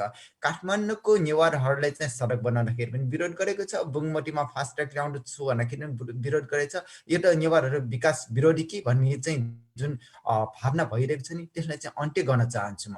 यो पनि एउटा हाम्रो क्रान्ति हो, यो हामी अन्त्य गर्न चाहन्छौँ। हामी विकास विरोधी होइन, तर काठमाडौँमा चाहिँ 3000 वर्ष पहिले नै विकास भइसकेको छ। हाम्रो विकास युरोप अमेरिका अस्ट्रेलिया भन्दा पनि एकदमै अगाडि छ। काठमाडौँको विकास एकदमै अगाडि छ। तपाईहरू बुझ्नुहोस्, काठमाडौँमा भएको विकास भनेको अमेरिकामा विकास भएको भन्दा पनि पहिले भएको र अमेरिकामा अहिलेसम्म गर्न नसकेको विकास भइसकेको छ। त्यसलाई ध्वस्त नपारौँ। हाम्रो अनुरोध मात्रै हो कि काठमाडौँमा भएको विकासलाई चाहिँ ध्वस्त नपारौँ। यो हाम्रो काठमाडौँको विकासलाई हेरेर बरु अमेरिका अस्ट्रेलिया युरोप जापान जर्मनले चाहिँ हाम्रो विकासलाई चाहिँ सिकोस्, यसलाई ध्वस्त नपारौँ। अहिलेको हाम्रो सरकारले जानेर होस् या त अनजानले चाहिँ हाम्रो यस्तो महत्त्वपूर्ण विकासलाई चाहिँ ध्वस्त पारेर चाहिँ अगाडि बढिरहेको छ। यो ध्वस्त चाहिँ नपारौँ। र धेरै साथीहरू छ, फेसबुकका साथीहरू, धेरै नाम चलेका पत्रकार साथीहरू छन् जो चाहिँ धेरै चाहिँ आफूलाई मयौँ भन्ने पत्रकार मित्रहरूले चाहिँ नेवारहरूलाई चाहिँ विकास विरोधी भनेर भनिरहेको छ। उहाँहरूले म भन्न चाहन्छु, हामी नेवारहरू 3000 वर्षभन्दा पहिले नै विकास प्रेमी हो, आज पनि विकास प्रेमी हो। हामीले विश्वलाई चाहिँ विकास सिकाउन चाहन्छौँ। आज काठमाडौँ लगायत चाहिँ नेपालको श्रम चाहिँ विश्व बजारमा किन बिक्री भइरहेको छ त? हामी एउटा चाहिँ सिपमूलक काम गर्न सक्ने हो। त्यसकारण हाम्रो सिप अस्ट्रेलिया अमेरिका युरोप इजरायल जहाँ पनि बिक्री भइरहेको छ। त्यसकारण हाम्रो काठमाडौँ नेवा मण्डललाई चाहिँ हाम्रो विकासलाई चाहिँ पुरानो स्थितिमा कायम गर्न पाऊँ, हामीले चाहिँ अझ पनि हाम्रो विकास भइरहेकोलाई चाहिँ निरन्तरता दिन पाऊँ, यसलाई ध्वस्त नपारौँ। हाम्रो चाहना भनेकै काठमाडौँ बासिन्दाहरूलाई चाहिँ हाम्रो भविष्यको विकासलाई चाहिँ ध्वस्त नपारौँ। र हामीले चाहिँ यो कार्यक्रम, यो जुन इन्टरनेट मार्फत गरेको कार्यक्रमले चाहिँ यो पनि आन्दोलन हो, यो पनि क्रान्ति हो। अघि नै मैले जानकारी दिएको छु, 21औं शताब्दीमा 2021मा हामी 21औं भागसम्म यो कार्यक्रम निरन्तरता रूपमा चाहिँ नेवा पहिचान नेवा राजनीतिको अभियानको चाहिँ हामी कार्यक्रम लिएर आउनेछौँ। र यो कार्यक्रममा चाहिँ हामीले यसरी क्रान्ति गर्दाखेरि यहाँ 17,000 मान्छे मर्नुपर्ने छैन। यहाँ 21 सालको काण्डले गर्दाखेरि कोही 14 वर्ष जेलमा बस्नुपर्ने छैन। तर हामी अन्तर्राष्ट्रिय अदालतमा उभिएर अन्तर्राष्ट्रिय मुद्दालाई चाहिँ समेटेर, नेपालको मुद्दालाई समेटेर, नेपालको दुःखलाई चाहिँ हामीले चाहिँ समेटेर आन्दोलन गरेर चाहिँ हामी परिवर्तन गर्नेछौँ। र हामीलाई चाहिँ नेपाललाई चाहिँ एउटा चाहिँ सुन्दर, शान्त र विशाल चाहिँ देश चाहिँ बनाउने हामी प्रयास गर्नेछौँ, जहाँ चाहिँ नेपालको भाषा भनेर चिनिने र नेपालको लिपि भनेर चिनिने संयुक्त राष्ट्रसङ्घमा रेजिस्टर भएको रञ्जना लिपि अनि नेपाल सम्मतदेखि लिएर चाहिँ हाम्रो कला संस्कृति अनि हाम्रो विकासको योजनाहरू सम्पूर्ण चाहिँ बुलन्द हुनेछ। खोक्ना बच्ने छ, टोखा बच्ने छ, साँखु बच्ने छ, यलर बच्ने छ, ठसी बच्ने छ। ठसीलाई सायद चाहिँ कसैले चाहिँ नाम दियो भने एउटा खस पर्वतीले चाहिँ नाम दिँदैमा चाहिँ सानगाउँ भन्दैमा चाहिँ सानगाउँ हुँदैन होला। ठसी एउटा चाहिँ ठसीमैबाट चाहिँ काटेर चाहिँ एउटा बस्ती बसालेको ठसी भनेको सल्लाह हो, सल्लाहको खारी मात्रै भएको चाहिँ ठाउँ भएको हुनाले ठसी, अनि पछि सिद्धिपुर भनेर चाहिँ चिनियो, जुन महादेव सिद्धेश्वरले चाहिँ सिद्ध गरेको हुनाले चाहिँ सिद्धिपुर भनेर चिनियो। त्यो चाहिँ ठसी सिद्धिपुर भनेर चिनिन्छ होला। कसै खस परिवारले चाहिँ सानगाउँ भन्दैमा चाहिँ सानगाउँ हुँदैन होला। हाम्रो काठमाडौँको कतिवटा गल्लीहरू छ, कति व्यक्तिहरूले चाहिँ आफ्नो छोरीको नाममा चाहिँ सृजना नगर बनाएको छ। त्यहाँ चाहिँ कति महत्त्वपूर्ण चाहिँ नेवा नामहरू छ। नेवा नामलाई चाहिँ मेटेर सृजना नगर बनाउने, कल्पना नगर बनाउने, त्यो चाहिँ अब कदापि हुँदैन होला भन्ने चाहिँ मैले महसुस गर्दै म यो कार्यक्रमबाट चाहिँ बिदा हुन चाहन्छु। र सम्पूर्ण नेवारहरू एकीबद्ध भएर हामी अगाडि बढ्नेछौँ। 11औं नेवा एकता दिवस आगामी शुक्रबार माघ 9 गते हुँदैछ। र यसलाई चाहिँ नेवा पहिचान नेवा राजनीतिक अभियान जो चाहिँ पोर्चुगलबाट र राष्ट्रिय नेवा खला इजरायलबाट चाहिँ संयुक्त रूपमा अगाडि बढाइरहेको छ। यो पोर्चुगल र इजरायलको मात्रै नभइकन विश्वभरिकै भएको चाहिँ हाम्रो संस्था हो। विश्वभरि नै छरिएका हामी नेवारहरूको एउटा साझा कार्यक्रम हो। र यसले चाहिँ नेपालमा भइरहेको एकता दिवस, नेवा एकता दिवसलाई चाहिँ समर्थन गर्नेछौँ र हामी यो आन्दोलनलाई चाहिँ क्रान्तिको रूपमा चाहिँ परिणत गर्नेछौँ। यहाँ मैले अघि नै भरि कसैको रगत बगाउनु पर्ने छैन, 17,000 व्यक्ति मर्नु पर्ने छैन, 14 सालसम्म जेलमा बस्नु पर्ने छैन, कसैले जालसाजी गर्नु पर्ने छैन। तर चाहिँ हामी चाहिँ कानुनलाई टेकेर यो केपी ओलीले गरेको चाहिँ कुलाई पनि हामी अन्त्य गर्नेछौँ। संसदलाई पुनर्स्थापन गर्न चाहिँ हामी कोसिस गर्नेछौँ। गरेन भने हामी अन्तर्राष्ट्रिय अदालतमा हामी प्रयास गर्नेछौँ भन्दै म बिदा हुन चाहन्छु। हस्त नमस्ते सम्पूर्णलाई बिदा हुन चाहन्छु। अर्को हप्ता हामी भेट्नेछौँ। शुभ नमस्ते।